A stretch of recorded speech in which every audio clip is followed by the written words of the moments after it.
রব বলেছেন উলাইকা কাল আনাম, কিছু প্রাণীর হাত আছে, পা আছে, পঞ্চ ইন্দ্রিয় আছে, দেখতে মানুষের মতো মনে হয়।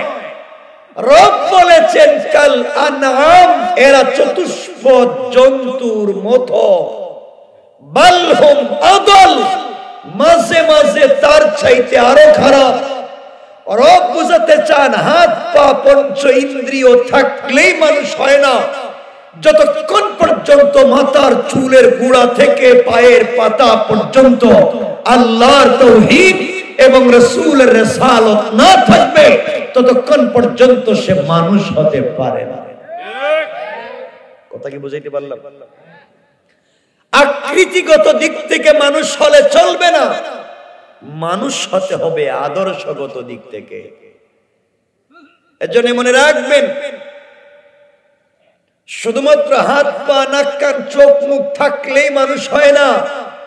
এই হাতওয়ালা পাওয়ালা চোখ কানওয়ালা কিছু প্রাণীকে আল্লাহ বলছেন চতুষ্পদ জন্তুর চাইতে আরো খারাপ। এই সমাজে কিছু মানুষ আছে যাদের চরিত্র, যাদের কৃষ্টি কালচার, যাদের আদর্শ এই সমাজের কুকুরের চাইতে আরো খারাপ। কথা বলেন না কেন? আছে না নাই? আছে। তাহলে আপনারা মনে রাখবেন। এখন আমরা দেখবো যে আমাদের চরিত্রটা কোন জায়গায় আছে। 2 নম্বর প্রশ্ন আপনাদের কাছে আমার, আপনারা বলেন তো, আমরা যারা বসছি সকলে মুসলমান কিনা? একটু বলেন না আমার সাথে কথা। এগুলা বললে তো আমার সামনের কথা আপনাদেরকে বুঝাতে পারবো, আপনারা সহজে বুঝতে পারবেন। আমি এমন কোন বক্তা নই যে আমি নিজের মতো শুধু বইলেই গেলাম। পাবলিক জানলো কিনা বুঝলো কিনা এর জবাব আমি নিতে পারলাম না। মনে রাখবেন, রাসূল পাক কথা বলতেন সাহাবায়ে কেরামের সামনে, যখন বলতেন বুঝতে পারছো কিনা, এভাবে একাধিকবার বলবার পরে যখন তাদের কাছ থেকে ফিডব্যাক পাইতেন তখন তিনি অন্য কথা বলতেন। আমি তো কিয়ামতের দিন এখানে কথা বলে এসে বিপদে পড়তে চাই না। রব যদি আমাকে বলেন কিরে 5-6 ঘন্টা গাড়ি চালায়া গিয়া যে কথা বললে পাবলিক বুঝলো কিনা, তুমি কখনো জানতে চাইলে না, সময় কেন নষ্ট করেছো আমাকে জবাব দাও। আমি কিয়ামতের দিন বিপদে পড়তে চাই না। এর জন্য আমি যা বলবো আপনারা আমার সাথে কথা বলবেন। যদি আপনারা না বুঝেন আপনারা দাঁড়িয়ে আমাকে প্রশ্ন করবেন, তাও যদি না পারেন কাগজে লিখে এখানে প্রশ্ন পাঠিয়ে দিবেন, আমি আপনাদের সব প্রশ্নের জবাব দিব। আর যদি কথা না বলেন কিয়ামতের দিন রবকে বলে দেব, আল্লাহ 2022 সালের 26শে ডিসেম্বর আমি চাঁদপুর সিদ্দিকিয়ায় গিয়েছিলাম, তোমার জবান দিয়ে তোমার কোরআনের কথাগুলো তাদেরকে বলেছি, আল্লাহ তারা আমার কথা শুনেনি। কি বুঝলেন? আমি কিন্তু বলে দিব, ঠিক আছে তো? আমি কি বলে দিতাম? কিছু কয় না দেখি, কথা বলা লাগবে। কথা বললে আমি কথা বলবো। আমার 2 নম্বর প্রশ্ন, আপনারা বলেন আমরা সকলে মুসলমান কি না? সবাই বলেন। কেমনে বুঝলেন? এটা আমারে বুঝিয়ে দেয়া লাগবে। আমি শুধু আপনাদের কমন সেন্স, জেনারেল নলেজের দরকার নাই। আল্লাহ প্রদত্ত কমন সেন্স যেটা, সেটাকে আমি টাচ করতে চাই, দেখতে চাই আমার আপনার ভিতরে কি আছে। বলেন কেমনে মুসলমান? কেমনে মুসলমান বলেন? কালেমা পড়ছি, আর আচ্ছা ঠিক আছে, আল্লাহ বলছে একত্ববাদে বিশ্বাস করি মানে কালিমা পড়ছি, এটাই তো? এটাই তো? আচ্ছা আমরা দেখি। মনে রাখবেন, শুধুমাত্র কালিমা পড়লে, কালিমা জানলে, কালিমা বুঝলে মুসলমান হওয়া যায় না। এই সমাজে আমাদের আশেপাশে বহুত হিন্দু ভাই বোন আছে, তারা আমার আপনার মতো কালিমা জানে, কালিমা বুঝে, কালিমা পড়ে। যারা ইউনিভার্সিটিতে পড়েছেন অথবা পড়েন, আপনারা জানেন ইসলামিক ফ্যাকাল্টিতে অনেক হিন্দু স্টুডেন্টও আছে না? নাই? তারা কালিমা জানে না, কালিমা পড়ে না, কালিমা বুঝে না। যারা ইসলামিক স্টাডিজের ছাত্র তারা জানেন ইউনিভার্সিটিতে ইসলামিক স্টাডিজে অনেক স্টুডেন্ট আছে ভিন্ন ধর্মের, আছে না নাই?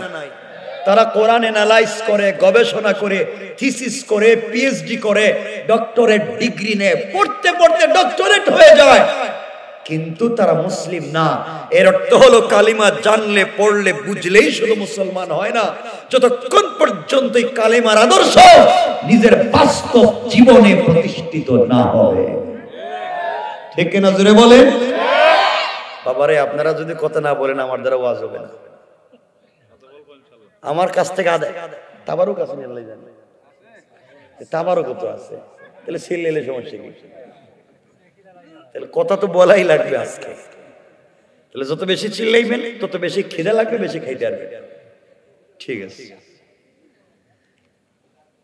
তাহলে বোঝা গেল শুধু কালিমা জানলে মুসলমান হওয়া যায় না, কালিমা পড়লেই মুসলমান হওয়া যায় না, কালিমার আদর্শ বাস্তব জীবনে প্রতিষ্ঠা করা লাগবে।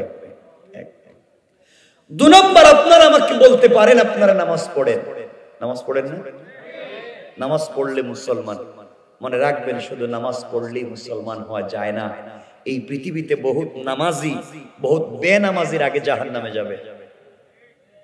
বহুত নামাজি, বহুত বেনামাজির আগে জাহান্নামে যাবে। হয়তো নামাজে অহংকার ছিল, হয়তো নামাজে লোক দেখানো ছিল, হয়তো নামাজের ফারাইজ ঠিক ছিল না, হয়তো ওযু ঠিক ছিল না, অথবা নামাজের সূরা কেরা ঠিক ছিল না। রব বলবেন ফাওয়াইলুল লিল মুসাল্লিন, ও নামাজি, এই যে তোর নামাজের গাঁটটি সহ জাহান্নামে যাবে। কথা বলেন না কেন? এখানে একটু কথা কইতেছে। মনে রাখবেন, শুধু নামাজ পড়লেই জান্নাতে যাওয়া যায় না। রাসূলে পাকের পিছনে অনেকে সালাত পড়েছে, ডাইরেক্ট রাসূলে পাকের পিছনে অনেকে সালাত পড়েছে, মাঝে মাঝে ইকামত দিয়েছে, মাঝে মাঝে রাসূলের দস্তরখানে খাবার খেয়েছে, রাসূলের মতো জুব্বা পরেছে, নবীদের সঙ্গে মদিনার বাজারে ঘুরে বেরিয়েছে। রব বলেছেন পয়গম্বরে আরবি, ইদা জাকাল মুনাফিকুন, ইয়া রাসূলুল্লাহ, আপনার পিছনে নামাজ পড়েছে, আপনার দস্তরখানে খাবার খেয়েছে, আমি রব বলেছি এরা নামাজি মুনাফিক। ঠিক না? এরা নামাজি মুনাফিক। নামাজি কথা কয় না, নামাজি এলাকা আসেনি, সত্য কথা কইবেন। নামাজ পড়ার পরে আসেনি গুলা। আল্লাহ আব্দুল্লাহ ইবনে উবাই ইবনে সালুলকে উপলক্ষ করে বলছেন পয়গম্বর আরবি, আব্দুল্লাহ ইবনে উবাই ইবনে সালুল আপনার পিছনে সালাত পড়েছে, আপনার দস্তরখানে খাবার খেয়েছে, আপনার মতো লম্বা দাড়ি পরে মদিনায় ঘুরেছে, তার ইন্তেকালের পরে আপনি নিজের জুব্বা খুলে তার কাফন দিয়েছেন, পয়গম্বরে আরবি তার জানাজার জন্য আপনি ইমামতির জন্য দাঁড়িয়েছিলেন। ও পয়গম্বরে আরবি, আপনার মুসল্লি, আপনার দস্তরখানের সাথী, তার ইন্তেকালে নিজের কাপড় খুলে কাফন দিয়েছেন, তার জানাজার ইমামতির জন্য আপনি দাঁড়িয়েছেন। আমি রব বলেছি, একটা পাঞ্জাবি না, 100 জুব্বা যদি তার কাফন আপনি দেন, 1 লক্ষ বার তার জানাজার ইমামতি করেন, পয়গম্বরে আরবি আপনি করতে পারেন, দিতে পারেন, কিন্তু আমি তার নাম মুনাফিকের লিস্ট থেকে কাটবো না। নাউজুবিল্লাহ বললেন না? সবাই বলেন। নবীজির দস্তরখানের সাথী, নবীজির মুসল্লি হওয়ার পর জান্নাত পাইতেছে না, নবীজির কাপড় দিয়া কাফন দিছে তাও জান্নাত নাই, কোন ইমামের পিছনের নামাজ পড়ে জান্নাতে যাইতেছে? নবীজির পিছনের মুসল্লি, নবীজির দস্তরখানের সাথী, সেও জান্নাতে যেতে পারতেছে না, কারণ বডির পোশাক ঠিক ছিল, ভিতরকার ঈমান ঠিক ছিল না। এজন্য আমি বুঝাতে চাচ্ছি, আজকে শুধু বাহ্যিক বেশভূষার নাম ইসলাম নয়, যতক্ষণ পর্যন্ত মাথার চুলের গোড়া থেকে পায়ের পাতা পর্যন্ত দিলের ভিতরে আল্লাহ এবং তার রাসূলের পরিপূর্ণ বিশ্বাস আর চরিত্র প্রতিষ্ঠিত না হবে, ততক্ষণ পর্যন্ত মুমিন মুসলিম হওয়া যাবে। আমি বুঝাইতে পারছি না? আল্লাহ জানে। নবীজির মুসল্লি হয়েও জান্নাত নাই। আপনারা বলবেন, হুজুর আমরা দাঁড়িয়ে রাখছি, শেয়ার ইসলাম, দেখতে তো বুজুর্গের মতো মনে, আল্লাহর ওলির মতো মনে হয়, আমরা তো মুসলিম। আপনাদের জানবার বিষয়, আপনার আমার চাইতে বহুত লম্বা দাড়ি এই সমাজের বহুত হিন্দুরাও রাখে না? নাই? তারাও কি মুসলিম হয়ে গেছে? না। আপনারা বলবেন, হুজুর আমরা কত সুন্দর টুপি পরি, কত স্মার্ট পাগড়ি পরি, দেখতে অলিয়া উলিয়ার মতো মনে হয়। মনে রাখবেন, শুধু টুপি আর পাগড়ি থাকলে মুসলমান হওয়া যায় না। এই পৃথিবীর সব থেকে সুন্দর টুপি আর সুন্দর পাগড়ি পরে শিখেরা। কথা বলেন না, দেখছেন এদের কি সুন্দর পাগড়ি আর টুপি, কই তারা কি মুসলিম? আপনারা বলবেন লম্বা একটা জুব্বাই যে আমি একটা পড়ছি, দেখতে আল্লাহর ওলির মতো মনে হইতেছে। আরে বুয়া কথা, লম্বা জুব্বা, মাথায় সুন্দর একটা রুমাল দিয়া, হাতে তসবিহ একটা নিয়ে হাঁটলে এইটার নাম বুজুর্গামি না। এই পৃথিবীতে সব থেকে সুন্দর জুব্বা, সব থেকে সুন্দর রুমাল দিয়া তসবিহ নিয়ে যারা ঘুরে, সব থেকে বেশি ইহুদি খ্রিস্টানেরা। কথা বলেন না কেন? সব থেকে লম্বা জুব্বা লাগে, দেখবেন ব্যাগের ভিতর তসবিহ নিয়ে পড়তেছে। আছেন এগুলা? দেখছেন নি? তো কি হয়েছে? বোঝা গেল শুধু এগুলার মধ্যে ইসলাম নয়, এই পোশাকের মধ্যে শুধু ইসলাম নয়, এটার নাম তাকওয়া নয়। রব বলেছেন লিবাসুত তাকওয়া, এটা হচ্ছে তাকওয়ার পোশাক। আর তাকওয়া হলো এখানে, আর তাকওয়া হা হুনা, আর তাকওয়া হা হুনা, আর তাকওয়া হা হুনা। তাকওয়া হলো দিলের ব্যাপার। এই জন্যই সমাজের বহু দাড়িওয়ালা, টুপিওয়ালা, পাঞ্জাবিওয়ালা, পাগড়িওয়ালা, জুব্বাওয়ালা, দাড়িওয়ালা এই সমাজের বহুত বড় বড় বদমাইশ। ঠিক কিনা জোরে বলেন? শুধু পোশাক নয়, আদর্শগত দিক থেকে আপনাকে আমাকে মানুষ হওয়া লাগবে। আমি বুঝাইতে পারলাম কিনা আল্লাহই জানে। এতক্ষণের কথাই বুঝতে পেরেছেন, শুধু পোশাকই নয়, আমার আদর্শ হতে হবে আর্থিক, অন্তর থেকে আল্লাহ এবং তার রাসূলের হুকুম, আল্লাহর হুকুম এবং রাসূলের তরিকা পূর্ণাঙ্গ রূপে বিশ্বাসের সাথে সাথে পালন করতে হবে। বুঝাইতে পারছি? আচ্ছা, এই যে সুন্দর সমাজ ব্যবস্থা নষ্ট করে ফেলেছেন আপনারা, এই যে আমার সামনে যারা বসছেন, আপনার এই সুন্দর সমাজ ব্যবস্থাকে নষ্ট করেছে। এই সুন্দর সমাজ ব্যবস্থা, সুজলা সুফলা, শস্য শ্যামলা, স্বচ্ছ সুপ্রজ্জ্বল সোনার বাংলাদেশের সুন্দর ইসলামিক সামাজিক নীতি নষ্ট করেছেন আপনারা। আমার দাওয়াত দিয়ে আনছেন না আপনারা, এই জন্য আপনাদেরই কইতেছি, আপনারা নষ্ট করেছেন। এখানে অনেক মুরব্বী বসে, রাগ করবেন না, আমি কাউরেই চিনি না, জীবনে দেখিও নাই। অনেক মুরব্বী এখানে বসা, যাদের মুখে দাড়ি সাদা, পকেটে হয়তো 1 হাত লম্বা তসবিহ আছে, 5 ওয়াক্ত নামাজ পড়েন, তাহাজ্জুদের নামাজও পড়েন। খবর নিয়ে দেখেন আপনাদের বৃহত্তর টাঙ্গাইল মির্জাপুরে অনেক 5 ওয়াক্ত নামাজি দাড়িওয়ালা মুরব্বী আছে, যারা নামাজ পড়বার পরেও এলাকার সবথেকে বড় সুদের ব্যবসায়ী। ঠিক কিনা জোরে বলেন? নাই? বলেন নাই? কত বড় টাটকা শয়তান, টাটকা শয়তান, এটা ফরমালিন ছাড়া শয়তান। যে নামাজ পড়ে সুদ খায়, সে তার মায়ের সাথে জিনার মতো অপরাধ করে। যে নামাজের পরে সুদের ব্যবসা করে, সে আল্লাহ এবং তার রাসূলের বিরুদ্ধে যুদ্ধের মতো অপরাধ করে। যারা আল্লাহর বিরুদ্ধে যুদ্ধ করতে চায়, যারা রাসূলের বিরুদ্ধে যুদ্ধ করতে চায়, যারা তাদের মায়ের সাথে জিনার মতো অপরাধ করে বেড়ায়, তারা যত পাক্কা নামাজি হোক, তারা মুসলমান পরিচয় দিয়ে সমাজে বসবাস করবার ন্যূনতম অধিকার নাই। ঠিক কিনা জোরে বলেন? জোরে বলেন। আপনাদের মনে কষ্ট হইতেছে? একটু হাত দেখান তো দেখি, কারা কারা কষ্ট পাইছেন। মানে কি কষ্ট পাইছেন? হাত যে তুললেন, তা আমি তো কথা শেষ করিনি, এর আগেই তো হাত তুলে ফেলেছি। আপনারা অনেকে হজ করেছেন বা হজ করতে যান, আপনারা হজে গিয়ে জামারাতে যান, গা কঙ্কর মারেন, শয়তানকে পাথর মারেন, মারেন না? শয়তানটিকে অন পাথর মারেন। এবার দেখলাম এক হাদি সাহেবের মনে রাগ উঠে গেছে, হজে গিয়ে জুতা খুললে মারতেছে, লাফ দিয়ে মারতেছে, রাগে শয়তান রে। আপনাদের কাছে আমি জানতে চাই বাবা, একবারে দিল থেকে, ঈমান থেকে বলেন, এই যে শয়তানরে মারতে গেছেন ওখানে, ওই শয়তান তার জীবনে কোনোদিন আপনাদের মির্জাপুরে কোনোদিন সুদের ব্যবসা করছেন না? বলা লাগবে কথা কয় না? কোনদিন আপনাদের এলাকায় ওজনে কম দিছেন? বলেন, কোনদিন এই শয়তান এসে আপনাদের এলাকায় কারো জমিয়ে খাত দখল করছেনি? তাহলে শয়তানের জুতো দিয়ে মাইরে লাভ। সুদ খায়, জমি দখল করে পাবলিকরে ঠকাইয়া খায়, এমন টাটকা শয়তান এলাকায় নাই? কথা কন না কেন?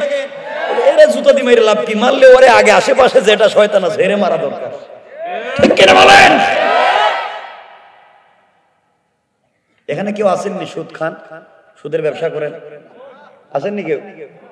থাকলে একটু হাত তোলেন দেখি কে সুদের ব্যবসা করে। দেখি ওরে আল্লাহ রে, কি ওলিয়া উলিয়া, কি পীর বুজুর্গেরা দেখেছি, এ ভালো মানুষের এলাকায় কে অন্যায় করে? তো ভালো মানুষেরা। তাইলে নিজের বৌরি দিয়া সুদের ব্যাংক থেকে টাকা উঠায় কেডা? হ্যাঁ, কি কইছে? ব্যাকে উঠায়? ব্যাক মানে কি? মানে সবাই কি কয়? আজকে উদ্দেশ্য ছিল এই সম্পর্কে কিছু বলবো, কিন্তু আপনাদের উপস্থিতি, আপনাদের আওয়াজ আমাকে ম্লান করে দিয়েছে। কষ্ট হচ্ছে না তো আপনাদের? বলা যাবে তো?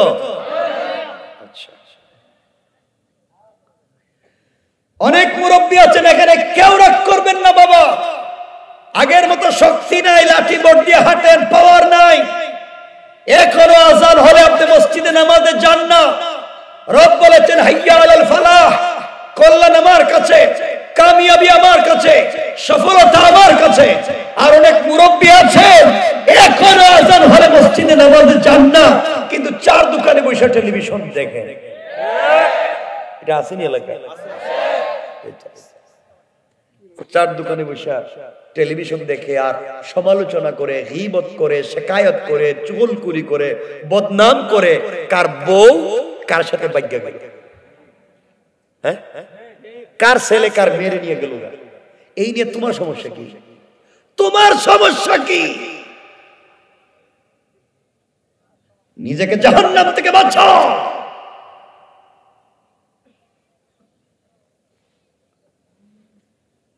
যারা বিলিস পলিটিক্স করেন, গ্রামের রাজনীতি করেন, এলাকার মোড়ল, এলাকার মাতবর, এলাকার মাতব্বর, এলাকার বিচারী, পঞ্চায়েতের মুরব্বী, এটাই তো আপনারা কোন। যারা এলাকায় মাতবরি করেন, বিচার করেন, এলাকার মধ্যে সালিশ করেন, কসম রব্বে পাকের জাতের, এলাকায় খবর নেন এমন মুরব্বী আছে এলাকায়, যারা এক কাপ রং চা খাইয়া এদিকের বিচারকে এদিকে দিয়ে দেয়। এটা মনে এলাকায় কম আছে। কি করে? একটু আগে না আপনারা বলছেন আপনারা পাক্কা মুসলিম, এই জিজ্ঞেসছিলাম, কিন্তু আমি একজন একজন করে খুঁজতেছি।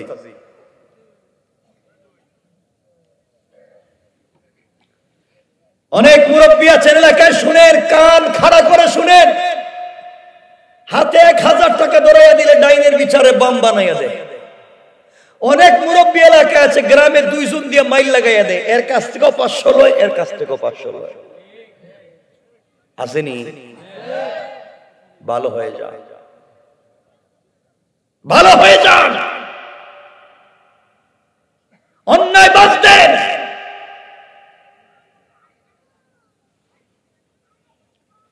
অনেক লোক আছে সমাজে, দাড়িও রাখে, 5 ওয়াক্ত নামাজ পড়ে, ফজরের নামাজ জামাতে পড়ে, আওয়াবিন পড়ে, চাষ পড়ে, ইশরাক পড়ে, কোরআন শরীফ তিলাওয়াত করে, জিকির করে, সব কইরা কুদাল একটা কান্দে নিয়ে জমিতে যায়, আর আরেকজনের জমি এক হাত নিজের জমিতে ঢুকাইয়া দেয়।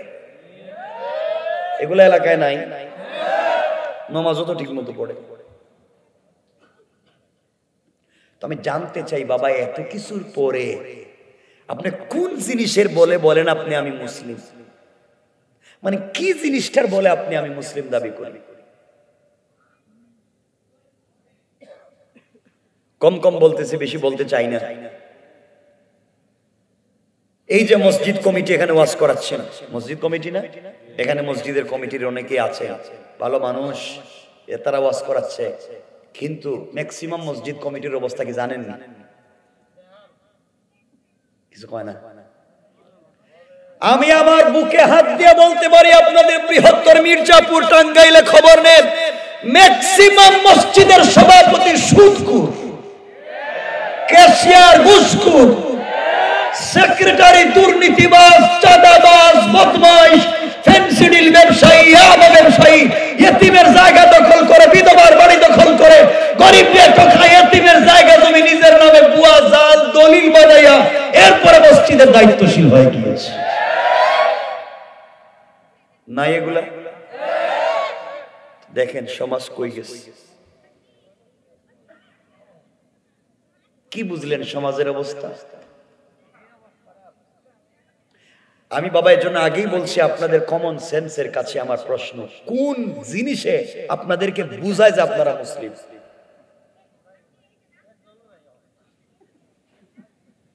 শুনেন, কষ্ট হইতেছে মনে আপনাদের? অসুবিধা হইতেছে? আপনাদের অসুবিধা মানে আমার ডাবল সুবিধা। সব বন্ধ করে দিব, তাড়াতাড়ি শেষ করে দিব। শুনেন, অনেক এখানে আছেন, অনেক হাজী সাহেব আছেন, ওলিয়া উলিয়া কুতুব আছেন, আমার সামনে বসেছেন, যারা সম্পত্তি বন্টন করতে গিয়ে নিজের ছেলেকে ঠিক মতো দিয়েছেন কিন্তু নিজের মেয়েকে ঠকাইছেন।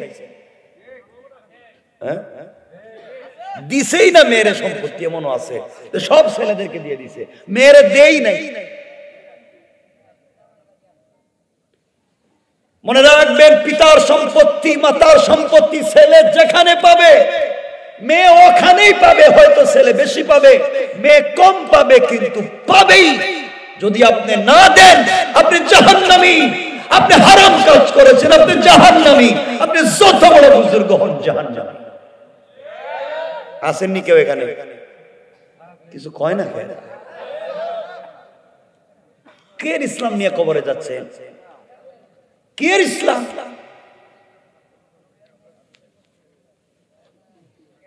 অনেক ভাই আছে বোনের সম্পত্তি দেয় না, সব মাইরে খাইতেছে। আর যদি কেউ বন্টন করে দেয়, দেখবেন দামি দামি জায়গাগুলো সব ছেলেদেরকে দিয়া দেয়, আর মেয়েরে দিব এই যে বুড়িগঙ্গা নদীর ভিতরে যেটাকে এটা তোরে দিয়ে দিলাম, নিয়ে যা। এই তো। আবার ভাই বলে, তুই জায়গা সম্পত্তি চাচ কেমনে? তোরে বিয়া দিলাম 10 লাখ টাকা খরচ করে, মাঝে মাঝে তোর স্বামী বাচ্চাদেরকে নিয়ে আসবে, বাড়িতে থাকবে, 2 দিন যাইবে, খাইবে, তুই আবার টাকা পয়সা চাস কেমনে? মনে হচ্ছে সে খুব দয়া করছে বিয়া দিয়ে। কথা বলেন না কেন? আরে বাবা, তুমি যে বাড়িতে বসবাস করে এটা তার বাপের বাড়ি। তোমার যেমন বাপের তারও বাপের, তুমি যেমন বাপের বাড়ি পাও সেও বাপের বাড়ি। এক কথা বল না কেন? কেমনে তাকে বের করে? বোনরে সম্পত্তি দেয় না, ঠিক মতো দিয়ে দিয়ে না, ভেস্তে তো সম্ভবই নাই, কন্ডিশনই নাই, ঠিক মতো দিয়ে দিয়ে।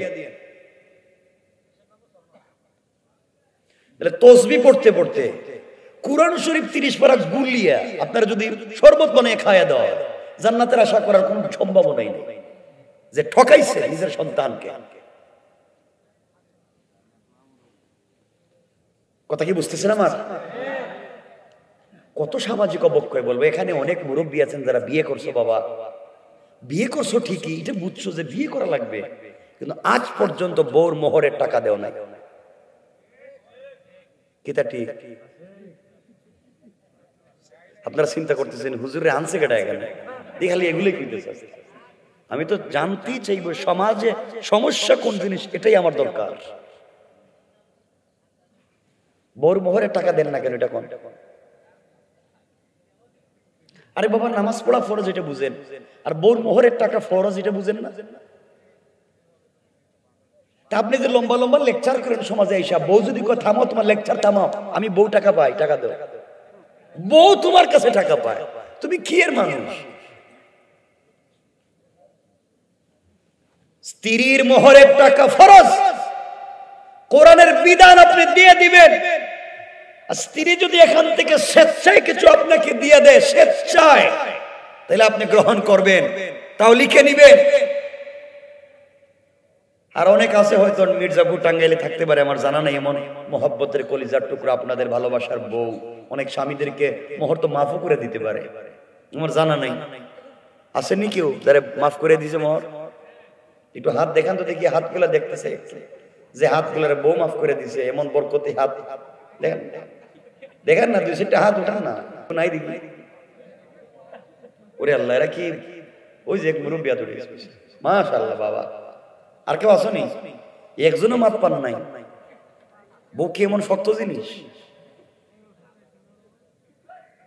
শোনেন, বউ যদি সারাদিন কয় মাফ করে দিছি, মাফ করে দিছি, মাফ করে দিছি, জীবনে মাফ হয় না।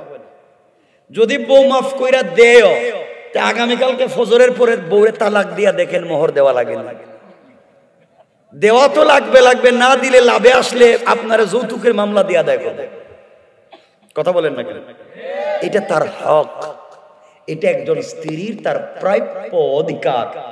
আপনি তার অধিকার থেকে তাকে মাহরুম করেছেন, আপনি কিসের দায়িত্ববান? এজন্য বউ টাকা দিয়ে দিবেন ইনশাআল্লাহ। মুরব্বীরা আমার চেহারা দিকে তাকায় রয়েছে, হেরা চিন্তা করতে 70 বছর গেছে গা, টাকা পয়সা দিছি না, এখন কি কইতাম গিয়া করে আজকে কি কইতেন, মানে কি টাকা তো দিবেন। কিটা কয় বউর কাছে পাওনা আছে, টাকা পান কই কি কিটা কয় 10,000 টাকার কাবিন, 1 কোটি টাকা দেন কি আপনি? 1 কোটি না, সারা দুনিয়ায় বন্যামি লেখা দেন, কিন্তু মোহর মোহরই আপনি ভালোবাসা পুরো বাংলাদেশ লেখা দিয়ে দেন, আমাদের আপত্তি আছে? ব্যাংক বউরে ব্যাংকের এমডি চেয়ারম্যান বানাইয়া দেন, কোনো আপত্তি নাই, তো মোহর মোহরই এটা দেওয়া লাগবে। 10,000 10,000, ঠিক কিনা বলেন? দিবেন তো আজকে? আজকে কেমনে দিবেন? জান আপনারা বাইচা গেলেন গা, আমারও বাঁচাইয়া দিলেন। নাইলে যদি আজকে পাবলিক ঠিক মতো বসতো থাকতো, তাহলে এমন ওয়াজ করে দিতাম বাসায় ঢুকতে পারতেন না আজকে। মানে দরজা থাকলে কইতো বউ কত খারাপ, আমার হক আগে দেও।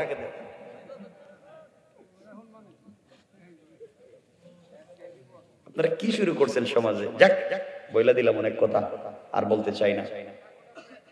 হ্যাঁ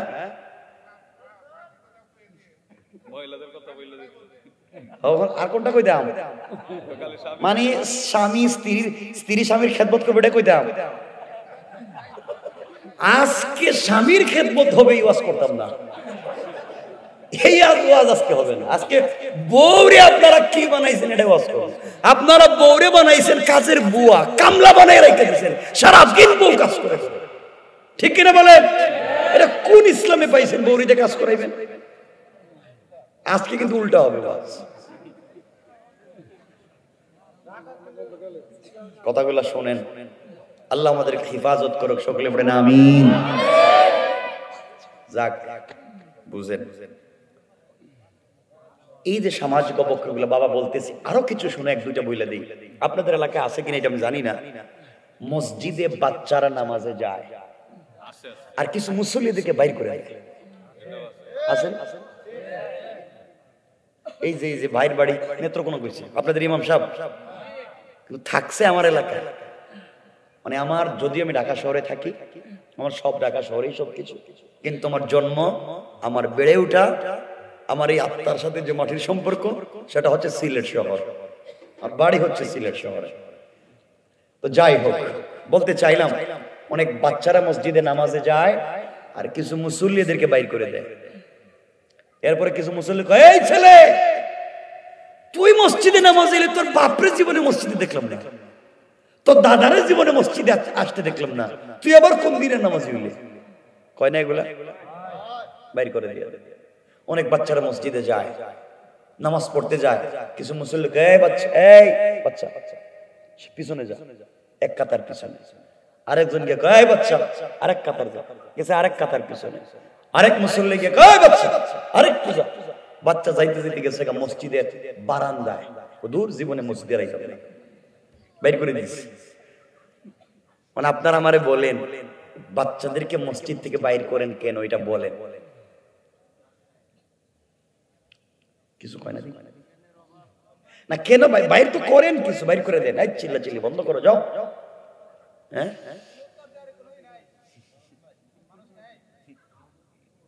কেন বাইর করেন কেন? বাচ্চাদেরকে কেন বের করবেন? আপনার এলাকার 7-8-10 বছরের বাচ্চা মসজিদে নামাজে গিয়েছে, আপনি বের করে দিয়েছেন। এই বাচ্চা তো 8 বছর বয়সে মসজিদ চিনছে, আর আপনি যখন 8-10 বছর বয়সের ছিলেন, তখন আপনি যাত্রা করেন, সিনেমা হলে গিয়েছিলেন, যাত্রাগানের সিনেমা হলে, ঠিক কিনা বলেন? এই বয়সে মসজিদে যান নাই। মুরব্বী, আপনার নামাজ কবুল হয় না। আপনার বউ আপনাকে দেখতে পারে না, ছেলের বউ দেখতে পারে না, ঘরের ভিতরে অশান্তি, মসজিদে গিয়ে বসে রয়েছেন, কেউ দেখতে পারে না। এখন মসজিদে আপনি যাচ্ছেন, বাচ্চাদেরকে বের করে দিচ্ছেন, নামাজ পড়ে সুদ খান, নামাজ পড়ে ঘুষ খান, নামাজ পড়ে শয়তানি নাফরমানি করেন, আপনার নামাজ তো কবুল হয় না।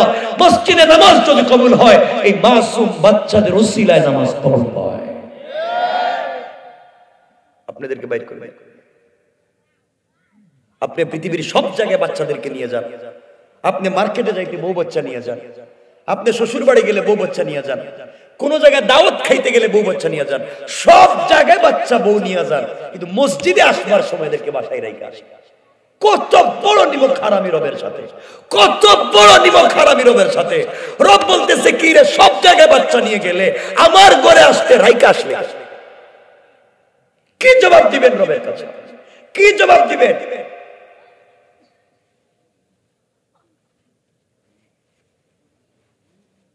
পৃথিবীর সব জায়গা চিনাইতে পারলেন, রবের ঘরটা চিনিয়ে দিতে পারলেন না। আজও বাচ্চাকে আপনি সামনে নিয়ে যেতে পারলেন না মসজিদে। আর মসজিদে যদি কেউ আজকে তবরুক দিব, যেটা কুলে আছে মাত্র সাপ্লাই দিছে, হেডের লইয়ে কইবা আমার এক প্যাকেট দাও, ওই যে বাচ্চা একটা লইয়ে আইছে কুলে, মাত্র সাপ্লাই হইল, এটা তো পারবে কেন? ইসলামটাকে কি বানাইছে? কষ্ট পাচ্ছেন আমার কথা আপনারা?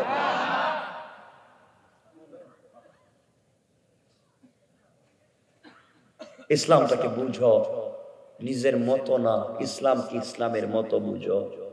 অনেক মুরব্বী আছেন, বাবা মসজিদে নামাজ, এটা না মসজিদ, এটা মনে মসজিদ, এই যে মসজিদ, আপনারা মসজিদে নামাজে যান, আমি জানি না, মসজিদে যাইনি আমি।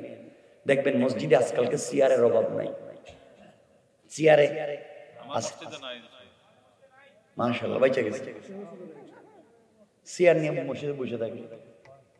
আল্লাহ আমাদেরকে হেফাজত করুক, বলেন আমিন।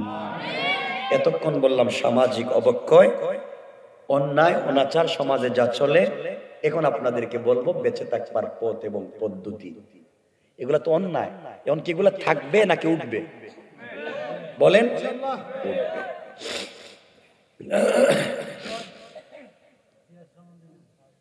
চেয়ারের দরকার নেই, চেয়ার নাই যেহেতু এটা বাদ দেন। আমার মুসলমান বন্ধুগণ, গভীর মনোযোগ। আল্লাহ রাব্বুল ইজ্জত ওয়াল জালাল আখিরি জামানার পয়গম্বর সরকারে কায়নাত, দো জাহানের সরদার নবী রহমত জনাবে মুহাম্মদ রাসূলুল্লাহ সাল্লাল্লাহু আলাইহি ওয়াসাল্লাম কে আল্লাহ পাক রব্বুল ইজ্জত ওয়াল জালাল জানাইয়া দিলেন, বন্ধু আমার, দুনিয়ার জমিনে যারা আমি আল্লাহর গোলাম দাবি করবে, আশিক রাসূল দাবি করবে, দুনিয়ার জমিনে যারা আমি আল্লাহর গোলাম দাবি করবে, আমি আল্লাহর গোলামের কন্ডিশন কি, গুণ কি, কোয়ালিটি কি, আমার আল্লাহ কোরআনে কারীমের ভিতরে উঠাতে লাগলেন। আমার আল্লাহ বলেন, আল্লাহর গোলাম যারা দাবি করবে তাদের কন্ডিশন কি? আল্লাহ রাব্বুল ইজ্জত ওয়াল জালাল জানাইয়া দিলেন কোরআনে কারীমের 19 নম্বর পারা 25 নম্বর সূরা, সূরা আল ফুরকানের 63 নম্বর আয়াত থেকে আমার আল্লাহ বললেন, ওয়া ইবাদুর রাহমানিল্লাযীনা ইয়ামশুনা আলাল আরদি হাওনা। আমার আল্লাহ বললেন, মুসলমানেরা, এই দুনিয়ার জমিনে যারা আমি আল্লাহর গোলাম দাবি করবে, আশিক রাসূল দাবি করবে, আমি আল্লাহর গোলামের 1 নম্বর গুণ হলো যারা দুনিয়ার জমিনে আমি আল্লাহর গোলাম মনে করবে, আমি আল্লাহর গোলামের 1 নম্বর গুণ হলো আমার বান্দা দুনিয়ার জমিনে কোনদিন অহংকার করতে পারে না। ঠিক কিনা বলেন? কি করা যাবে না? সবাই বলেন একসাথে, আল্লাহর গোলাম যারা দাবি করবে, আল্লাহর গোলামের 1 নম্বর গুণ অহংকার করা যাবে না। সুতরাং এই এলাকার ভিতরে আল্লাহ যাদেরকে বড় আলিম বানিয়েছেন, শেখুল হাদিস বানিয়েছেন, মুফতি মুহাদ্দিস খতিব বানিয়েছেন, ইউনিভার্সিটির রেক্টর বানিয়েছেন, কলেজের অধ্যক্ষ অধ্যাপক প্রফেসর জ্ঞানী বানিয়েছেন, আপনি আপনার জ্ঞানের কারণে দুনিয়ার জমিনে অহংকার করতে পারেন না। মুআল্লিমুল মালায়েকা, ফেরেশতাদের শিক্ষকের মতো মহাজ্ঞানীকে অহংকার করবার অপরাধে যে আল্লাহ রাজিম শয়তান বানিয়ে দিয়েছে, অপদস্থ শয়তান বানিয়ে দিয়েছে, আপনিও যদি আপনার জ্ঞানের কারণে দুনিয়ার জমিনে অহংকার করেন, আমার আল্লাহ আপনাকেও শয়তান বানিয়ে দিতে আমার আল্লাহর 1 মিনিটও দেরি হবে না। কোন ঠিক কিনা? কথা কি বুঝছেন? কিন্তু আমি জানি না আপনাদের এলাকায় অহংকার আছে না নাই। দেখবেন কেউ যদি একটু বড় হুজুর হয়ে যায়, এলাকার বড় হুজুর, সব না আবার ভালো মানুষ আছে, কেউ যদি এলাকায় একটু বড় হুজুর হয়ে যায়, তিনি আর পাবলিক রে, কেউ যদি এলাকার একটু বড় কেউ হয়ে যায়, তিনি আর পাবলিক রে সালাম দেন না। আমি সালাম দিব কেন, আমার সালাম দেব। তারা সালাম দিলে ঠিক মতো জবাবও দেয় না। মুসাফার জন্য হাত দিলে হাত বাইর করে না, কিন্তু মুসাফার সময় যদি হাতে একটু হাদিয়া দিতে পারেন, হাদিয়া, হাদিয়া বুঝছেন নি আমার কথা? হাদিয়া বুঝছেন? মুসাফার সময় যদি হাতে হাদিয়া দিতে পারেন, কো থ্যাংক ইউ, ভেরি গুড, আবার এই আরো দিও। আর যে দিল না, আপনি তাড়াতাড়ি যান, সিরিয়ালে আরেকজনের সুযোগ দেন। আছে না নাই?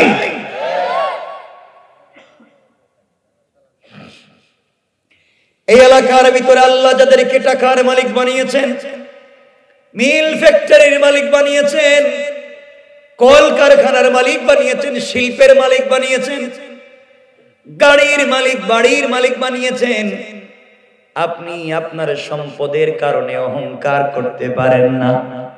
আপনি যদি আপনার সম্পদের কারণে দুনিয়ার জমিনে অহংকার করেন, আমার আল্লাহ চাইলে 10 তলা থেকে থাবড়াইয়া গাছতলায় নামাইয়া দিতে আমার আল্লাহর 1 মিনিটও দেরি হবে না। কোন ঠিক কিনা?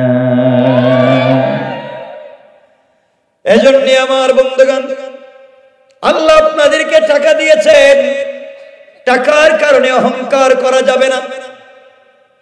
আপনার শহরে গাড়ি আছে, বাড়ি আছে, আপনি কোটি টাকা দামের গাড়ি দৌড়ান, আপনার গাড়ি হেরিয়ার, আপনার গাড়ি প্রাডো, আপনার গাড়ি রেঞ্জ রোভার, কোটি টাকা দামের গাড়ি আপনি দৌড়ান, গাড়ি নিয়ে আপনি গ্রামের বাড়িতে আসতেছেন, রাস্তা আসার পথে কোন জায়গায় গাড়ি জ্যামে পড়ে গিয়েছে, এমন সময় আপনি গাড়িতে বসা ভিক্ষুক ভিক্ষার ভাঙ্গা থালা নিয়ে বলছে, স্যার আপনি আমাকে 10টা টাকা দিয়ে যান, আপনি আমাকে 5টা টাকা দিয়ে যান, আমি প্যারালাইসিস, আমি গরিব মানুষ, আমার ঘরে 3 বেলার খাবার নাই, আমার ঘরে অনেক মানুষ অসুস্থ, কিছু খাবার দেন, 5টা টাকা দিয়ে যান। আপনি ভিক্ষুকের হাতে 5 টাকা দিতে পারলেন না, আপনি ফকিরের হাতে 5 টাকা দিতে পারলেন না, আপনি ভিক্ষুককে 5টা টাকা দিতে পারলেন না, আপনি মনে করলেন ফকিরের হাতে যদি আপনি 5 টাকা দেন আপনার সোসাইটিতে ধরবে, আপনার ইজ্জত যাবে, আপনি ভিক্ষুকের হাতে 5 টাকা দিলে ইজ্জত চলে যাবে, অথবা আপনি গাড়ির গ্লাস খুললে ময়লা ঢুকে যাবে, এই জন্য দেন নাই। অথচ আপনি ভিক্ষুকের হাতে 5 টাকা দিতে পারলেন না, আপনি যখন বন্ধু বান্ধবদেরকে নিয়ে কেএফসিতে বসে, চাইনিজে বসে, রেস্টুরেন্টে বসে আড্ডা দেন, নাস্তা করেন, 2, 4, 5 হাজার টাকা বিল তুলেন, আসার সময় অর্ধেক খাবার খেয়ে অর্ধেক ফেলে দেন, আসার সময় ওয়েটারকে 500, 1000 টাকা বকশিশ করেন। অথচ আপনি যখন রিকশায় উঠেন, রিকশাওয়ালা যদি বৃদ্ধ মানুষ 5টা টাকা বেশি চায়, সুযোগ মতো আপনি তাকে ইচ্ছা মতো বকাবকি করেন, সুযোগ পাইলে তাকে নিজের হাতে পিটান। কথা বলেন না কেন?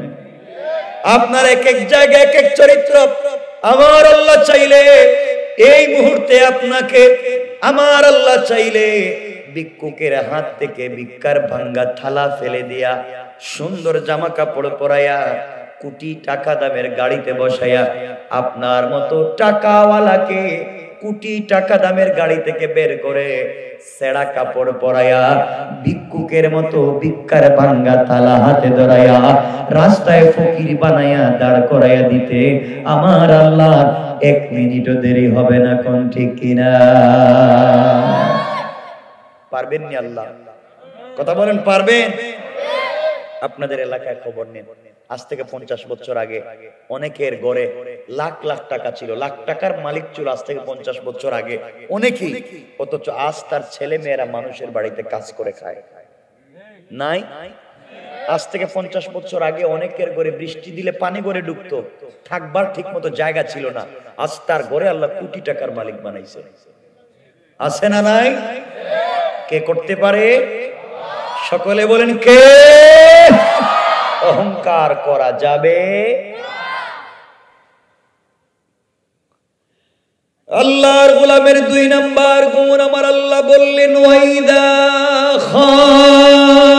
খাতাবাহুমুল জাহিলুনা ক্বালু সালামা।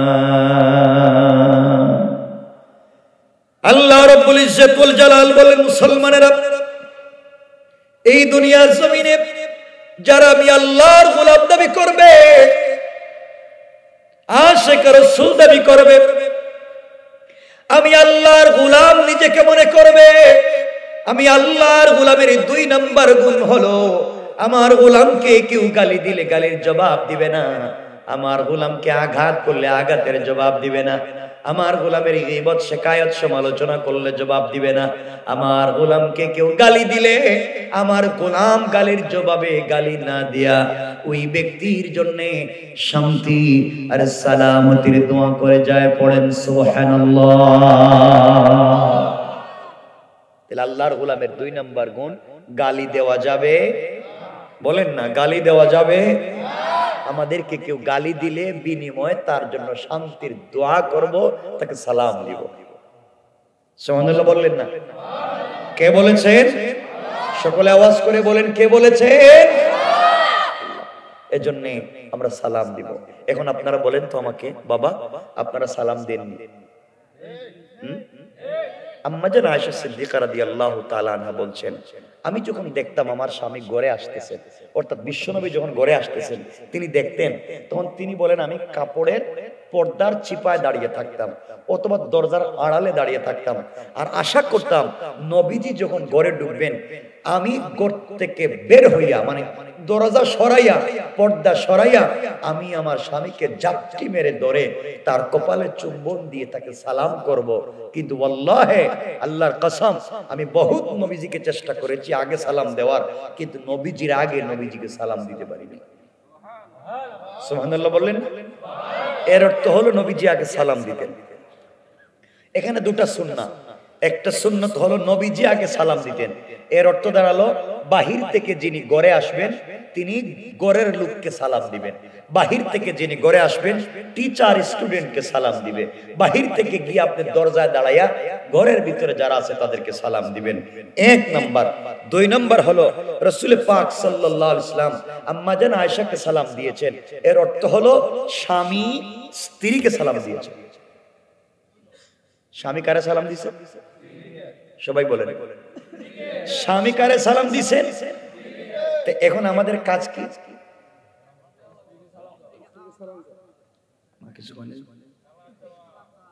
নবীজি যদি তার স্ত্রীকে সালাম দিতে পারছেন, তো আমাদের কাজ কি?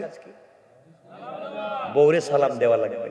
কারণ আপনারা বলেন আপনারা বউরে সালাম দেন, একটু মিথ্যা কথা কইেন না, সত্য শরম করে। ওরে আল্লাহ, শরম রে, শরম করে, বউর শরম কি তা? সালাম দেননি, দিবেননি? বলেন না, দিবেন তো ইনশাল্লাহ? যে মুরব্বী যারা আছে এরা তো কইতেছে বাবা 70 বছর গেছে গা, সালাম দেই নাই, আজকে দিয়ে আবার কোন মাইল লাগি জীবন করে, আজকেই সালাম দিবেন। বলেন ইনশাআল্লাহ। ঘরের দরজায় গিয়েই ঘরের দরজা দাঁড়াইয়া বলবেন, বউ আসসালামু আলাইকুম ওয়া রাহমাতুল্লাহ। বউ কই, বৌমা হেরে আজকে কোন বুতে ধরলো, জীবনে আমারে সালাম দেয়নি, আজকে দেখি আমারে সালাম দিল। আপনি বলবেন বুঝে ধরে নাই, ওয়াজ কাজে লাগছে, সুন্নত আদায় করছে। ইনশাআল্লাহ, ইনশাআল্লাহ বলেন।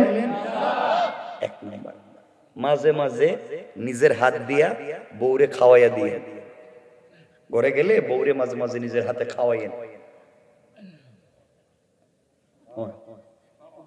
শোনো, জিন্দেগিতে কতবার শুনলেন যে আম্মা জান আয়েশা সিদ্দিকা রাদিয়াল্লাহু তাআলা আনহা মুখের ভিতরে গোশতের টুকরা নিয়ে চাবাইয়া হাড্ডি প্লেটে রেখে দিতেন, আর আমার নবীজি ওটা মুখের ভিতরে নিয়ে চাবাইতেন।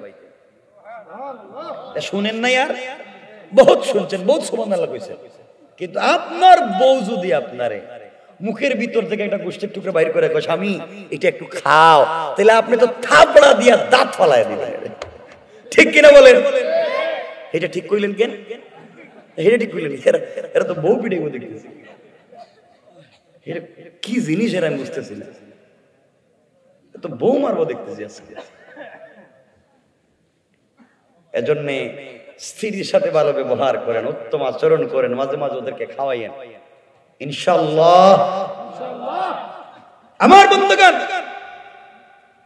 আপনারা তো নিজের স্ত্রীকে নিজের হাত দিয়ে খাওয়াইতে পারেন না, আপনারা তো নিজের বউকে নিজের হাত দিয়ে খাওয়াইতে পারেন না, আপনারা তো খাওয়াইতে পারবেন পাশের বাড়ির বাবিরে, ঠিক কিনা?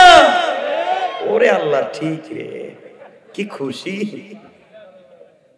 কি খারাপ হয়েছে আমাদের সোসাইটি, কি খারাপ হয়ে গেল আমাদের সমাজ। এজন্য আল্লাহর গোলামের 2 নম্বর গুণ, আমরা সকলকে সালাম দিব ইনশাআল্লাহ। বলেন ইনশাআল্লাহ।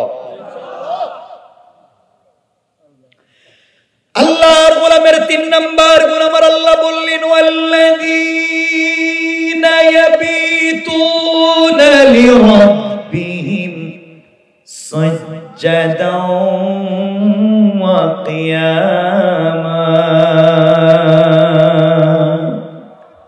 আল্লাহ রব্বুল ইজ্জত ওয়াল জালাল বললেন, মুসলমানেরা রে, এই দুনিয়ার জমিনে যারা আমি আল্লাহর গোলাম দাবি করবে, আশিক রাসূল দাবি করবে, আমি আল্লাহর গোলামের 3 নাম্বার গুণ হলো, আমার গোলাম বিপদে পড়ে গেলে রুকু করবে আমি আল্লাহর পায়ে, সিজদা করবে আমি আল্লাহর পায়ে, সুজদা ওয়া কিয়ামা, সিজদা আমার জন্য, দাঁড়ানো আমার জন্য, রুকু আমার জন্য। সুতরাং আজকালকে দুনিয়ার জমিনে যারা আল্লাহর পা ছাড়া পীরের পায়ে সিজদা করে, মাজারে মাজারে গিয়া সিজদা করে, আল্লাহর কসম, আল্লাহর কসম, তারা আল্লাহর গোলাম হতে পারে না। ঠিক কিনা জোরে বলে? এই কাজ করেননি আপনারা? করে না, তাহলে ভালো হইছে। তাহলে আল্লাহর গোলামের 1 নাম্বার গুণ, অহংকার করা যাবে। আপনাদের অসুবিধা হচ্ছে মনে হয়, বুঝতেছি। আল্লাহর গোলামের 1 নাম্বার গুণ, অহংকার করা যাবে। 2 নাম্বার, গালি দেওয়া যাবে।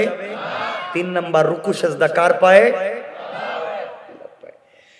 4 নাম্বার গুণ আমার আল্লাহ বললেন, আমার আলোচনায় আল্লাহ বললেন, ওয়াল্লাযীনা ইয়াকুলুনা রব্বানা সরিফ আন্না আযাব জাহান্নাম ইন্না আযাবাহা কানা গরামা।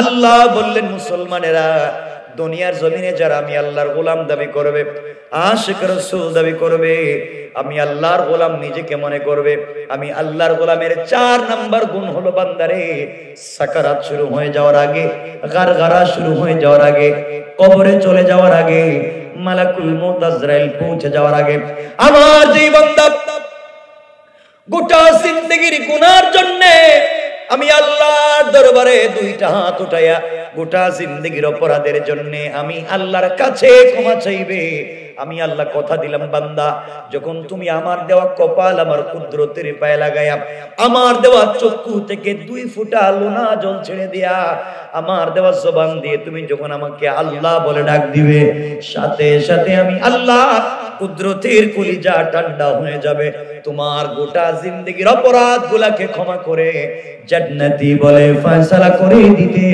আমি আল্লাহ 1 মিনিটও দেরি হবে না। পড়েন সুবহানাল্লাহ, আল্লাহু আকবার বলেন। তাইলে আমরা বিপদে পড়ে গেলে তওবা করব কার কাছে? সকলে বলেন। আল্লাহর কাছে। এটা আমার জন্য এত দূরে কেন মনে হচ্ছে? এটা ইউক্রেন রেখে দিচ্ছে আমার ভাইরা। ঠিক আছেন তো আপনারা? রাত্র কিন্তু 11টা হয়ে গেছে, সারা রাত আসেননি আপনারা? আমার জানা আছে আপনাদের। কিছুক্ষণ পরে তো হুজুর কইবেন, হুজুর তোমার ঠান্ডা হয়ে গেছে,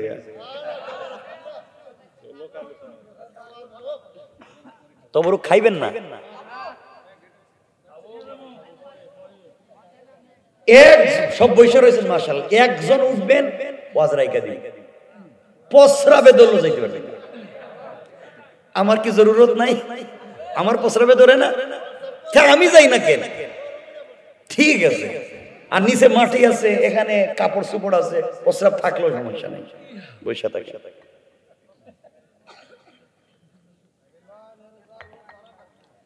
কথাগুলো শুনেন, আমি যেগুলো বোঝাতে চাচ্ছি আসলে এভাবে কথা বলার অর্থ হচ্ছে আপনাদেরকে ভালো রাখা, মিজাজ ঠিক রেখে। আমি হাসি খুশিতে, রাসূল বলছেন তোমরা হেসে হেসে দিন পৌঁছে দাও, দিন বুঝাইয়া দিয়ে দাও, যেন এভাবে কথা বলতে বলতে কিছু যেন শিখা হয়ে গেল। আল্লাহু আকবার বলেন। এটার নাম দিন। আর একভাবে একগেয়ে কথা শোনা আর বলা, এটা আমার উপকার নাই, আপনাদের উপকার নাই। বুঝতে পেরেছেন তো? রাসূল বলছেন এটার নামই হচ্ছে লিল হিকমা ওয়াল মাউইযাতিল হাসানা। হিকমতে চমৎকার শব্দ চয়ন দিয়া মানুষের কাছে দিন পৌঁছে দাও। পড়েন সুবহানাল্লাহ।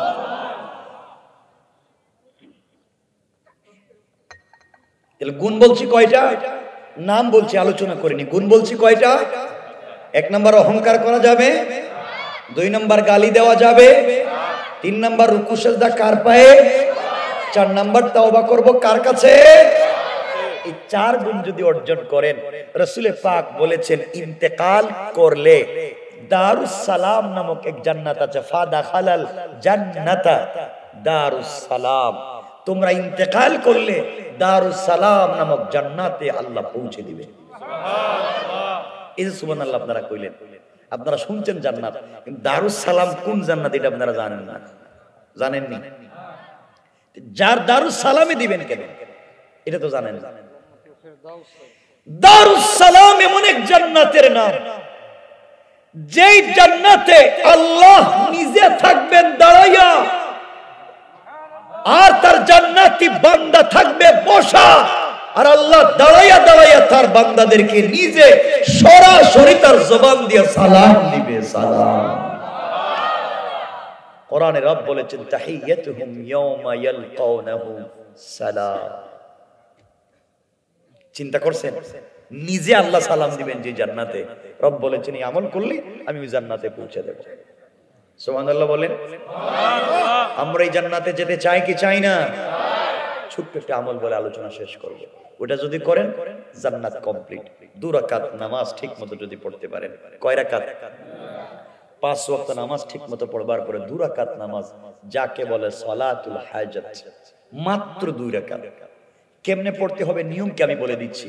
নবীজি সাল্লাল্লাহু আলাইহি ওয়াসাল্লাম বলেছেন, কেউ যদি জীবনে দুশমন মুক্ত থাকতে চায়, পৃথিবীতে সম্মান চায়, পৃথিবীতে ইজ্জত চায়, পৃথিবীতে সম্পদশালী হতে চায়, উত্তম সোসাইটি সে নিজের মধ্যে লালন করতে চায়, ইন্তেকালের পরে জান্নাত চায়, হাত উঠাইলে সব দোয়া কবুল চায়, সে যদি সালাতুল হাজত কন্টিনিউ করতে পারে, হাত নামাবার আগে দোয়া কবুল। বিশ্বাস হয়েছে না? না হয় নাই। আপনাদেরকে বুঝা বিশ্বাস করাবার জন্য সামনে নিয়ে যাই। আমার মুসলমান বন্ধুগণ, গভীর মনোযোগ। আল্লামা জুলফিকার নকশবন্দি খুতুবাতে জুলফিকারে চমৎকার ঘটনা নিয়ে এসেছেন। হাকিম লোকমান দুনিয়ার জমিনে একজন বুজুর্গ আল্লাহওয়ালা ছিলেন, যার নাম লোকমান হাকিম বা হাকিম লোকমান। আপনারা তার নাম অনেক শুনেছেন। রব উনি এমন কোন লোক ছিলেন না, নবীও ছিলেন না, রাসূলও ছিলেন না, কিন্তু তার কথাবার্তা আল্লাহর কাছে তো ভালো লেগেছে, তার কথাগুলো আল্লাহর কাছে তো ভালো লেগেছে। তার নামটা কোরআনে সূরা বানায়া, তার কথাগুলাকে আয়াত বানায়া কোরআনে নাজিল করেছেন। কান সুবহানাল্লাহ। হাকিম লোকমান কোন সুন্দর মানুষ ছিলেন না, কালো ছিলেন, ইথিওপিয়ার মানুষের চাইতে কালো। তার চেহারার কোন ডাই স্টিক ছিল না, ঠোঁট ছিল মোটা, চোখ ছিল ছোট, চেহারা ছিল কালো, পাও ছিল রেল লাইনের মতো ফাড়া ফাড়া, তিনি ছিলেন খাটো। এমন একটা মানুষের কথা আল্লাহ কোরআনে নিয়ে এসেছেন। আল্লাহ বললেন তার আকৃতি জানতে চাই না, তার ভিতরে আমি আল্লাহকে লালন করেছে, এই জন্য আমি আল্লাহ তার উপরে খুশি হইয়া তার কথাকে কোরআনের আয়াত বানিয়ে দিয়েছি। কোন সুবহানাল্লাহ, আল্লাহু আকবার বলেন। এজন্য রবের কাছে কে সুন্দর কে কালো রব জানতে চায় না। আপনারা জানেন নবীজি যখন মেরাজে গিয়ে জান্নাতে গিয়েছিলেন, জান্নাতে যাওয়ার পরে শুনেন জান্নাতুল ফিরদাউসে কে হাঁটতেছে, খড়মের আওয়াজ শোনা যায়। কিসের আওয়াজ? খড়ম বুঝেন তো, কাঠের জুতা, ওই সময়কার আওয়াজ শোনা যায়। নবীজি বলেন জিবরাইল জান্নাতে আমি আসলাম একা, আমার আগে কে কে হেঁটে যায়? জিবরাইল বলছেন ইয়া রাসূলুল্লাহ আপনার আগে কেউ আসেনি, এটা ঠিকই, কিন্তু যে হাঁটতেছে ওইটাও ঠিক। ইয়া রাসূলুল্লাহ আপনি কি জানেন কে হেঁটে যাচ্ছে? নবীজি বললেন না। জিবরাইল বলতেন যে হেঁটে যায় এ আপনার কালো সাহাবী হযরত বেলাল। আর সহিহ হাদিস, আল্লাহু আকবার। নবীজি বললেন বেলাল ও দুনিয়ায় কালো, আমার মুয়াজ্জিন, ওর আওয়াজ, ওর পায়ের আওয়াজ জান্নাতে আসলো কেমনে? জান্নাতে আসলো কেমনে? মনে রাখবেন, এদিকে আপনাদেরকে নিয়ে যেতে চাই। আমার মুসলমান বন্ধুগণ, হাকিম লোকমান সন্তানদেরকে বসায়া ওসিয়ত করতে লাগলেন। আমি ওসিয়ত বলছি না, 2 রাকাত নামাজের কথাই বলবো, মনোযোগ দিয়া শুনেন। যদি আপনারা জীবনে আমল করতে পারেন কামিয়াব। লোকমানে হাকিম সন্তানদেরকে পরামর্শ দিচ্ছেন, বাবা আল্লাহর উপরে বিশ্বাস রাখবা, শিরিক করবা না, ভালো ভালো কথা বলতে লাগলেন। হঠাৎ করে একটা ছেলে দাঁড়িয়ে বলছে, আব্বা জান আপনার সব কথা মানি, আব্বা জান আপনার সব কথা মানি, আপনি যা বলেছেন সব মানি, কিন্তু আব্বা জান দুনিয়ার জমিনে আমি ব্যবসা করতে চাই, ব্যবসায়ী হতে চাই, আব্বা জান আপনি আমাকে কিছু টাকা দেন আমি যেন ব্যবসা করতে পারি। হাকিম লোকমান বলছেন, বাবারে তোমাকে দেওয়ার মতো টাকা পয়সা আমার কাছে নাই, আমি কোত্থেকে তোমাকে টাকা দিব, কেমনে বিজনেস করবে? সন্তান ডাক দিয়ে বলছে, আব্বা জান আপনি আমাকে যেভাবেই হোক টাকার ব্যবস্থা করে দেন, আমি ব্যবসা করতে চাই। হাকিম লোকমান বলছেন, বাবা আমার কাছে নগদ কোনো পয়সা নাই, কিন্তু আমি আমার এক বন্ধুর কাছে 4000 দিনার অথবা দিরহাম পাই, আমি আমার এক বন্ধুর কাছে 4000 টাকা পাই, ওর কাছ থেকে যদি টাকাগুলা নিয়ে আসতে পারো তাহলেই তুমি বিজনেস করতে পারবে, আমার কোনো আপত্তি নাই।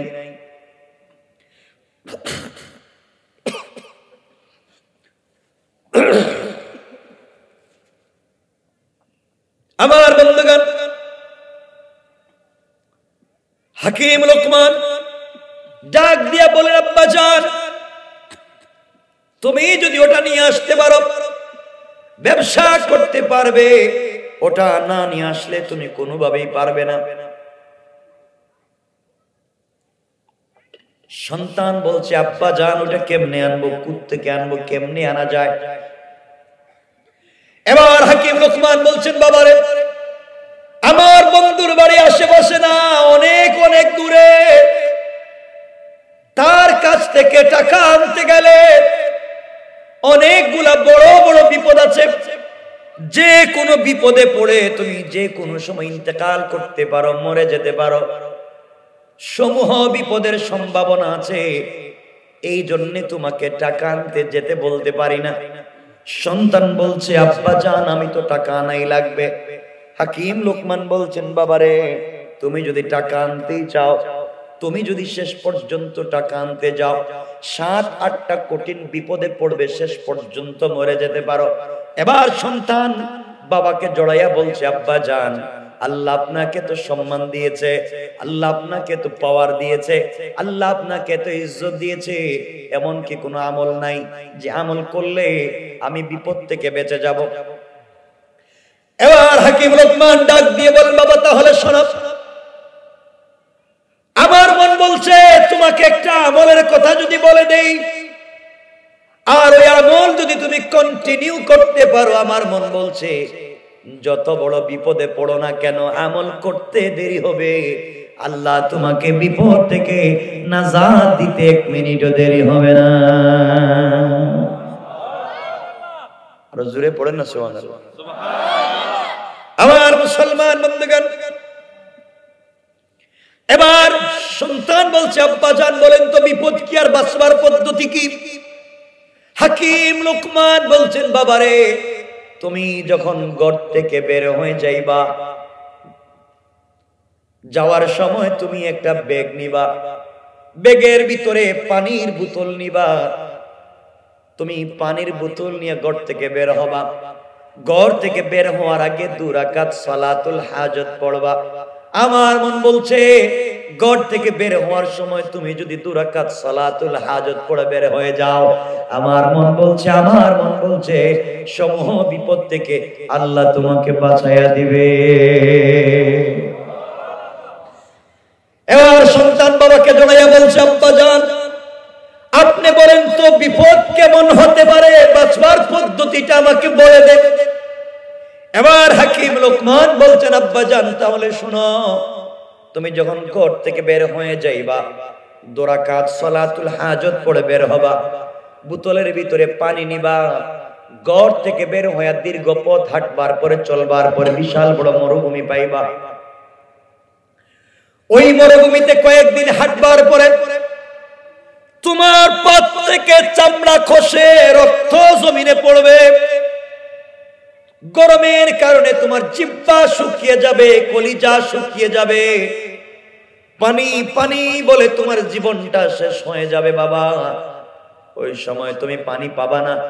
হঠাৎ তোমার মনে পড়বে তোমার ব্যাগের ভিতরে ঘর থেকে নেওয়া পানি আছে, পান করবার জন্য যখন ব্যাগের পানি বের করবা, তখন বোতলের ভিতরে দেখবা পানি উতরাচ্ছে, গরম হয়ে উতরাচ্ছে, ওই পানি পান করলে তুমি মরে যাইবা। সন্তান ডাক দিয়া বলছে আব্বা জান এই গরম পানি পান করলে যদি আমি মরে যাই, আমার জিহ্বা শুকিয়ে যাবে, আমার কলিজা শুকিয়ে যাবে, আমার পা থেকে রক্ত পড়বে, আপনি যা বলেছেন বিপদ থেকে বাঁচবার পদ্ধতি কি? হাকিম লোকমান বললেন বাবারে ওই সময় কষ্ট করে 2 রাকাত সালাতুল হাজত পড়বা, বিশাল মরুভূমিতে সালাম ডান দিকে ফিরাবা, যে মরুভূমিতে একটা গাছ নাই, তরুলতা পাতালতা কিছুই নাই, তুমি 2 রাকাত সালাত হাজত পড়বার কারণে যখন ডান দিকে সালাম ফিরাবা, ফিরাইয়া দেখবা হঠাৎ করে মরুভূমির মধ্যখানে সুন্দর একটা বাগান আর জঙ্গল দেখা যায়। ও বাবা তুমি তাড়াতাড়ি ওই বাগানের জঙ্গলের ভিতরে ঢুকে যাইবা। ঢুকবার পরে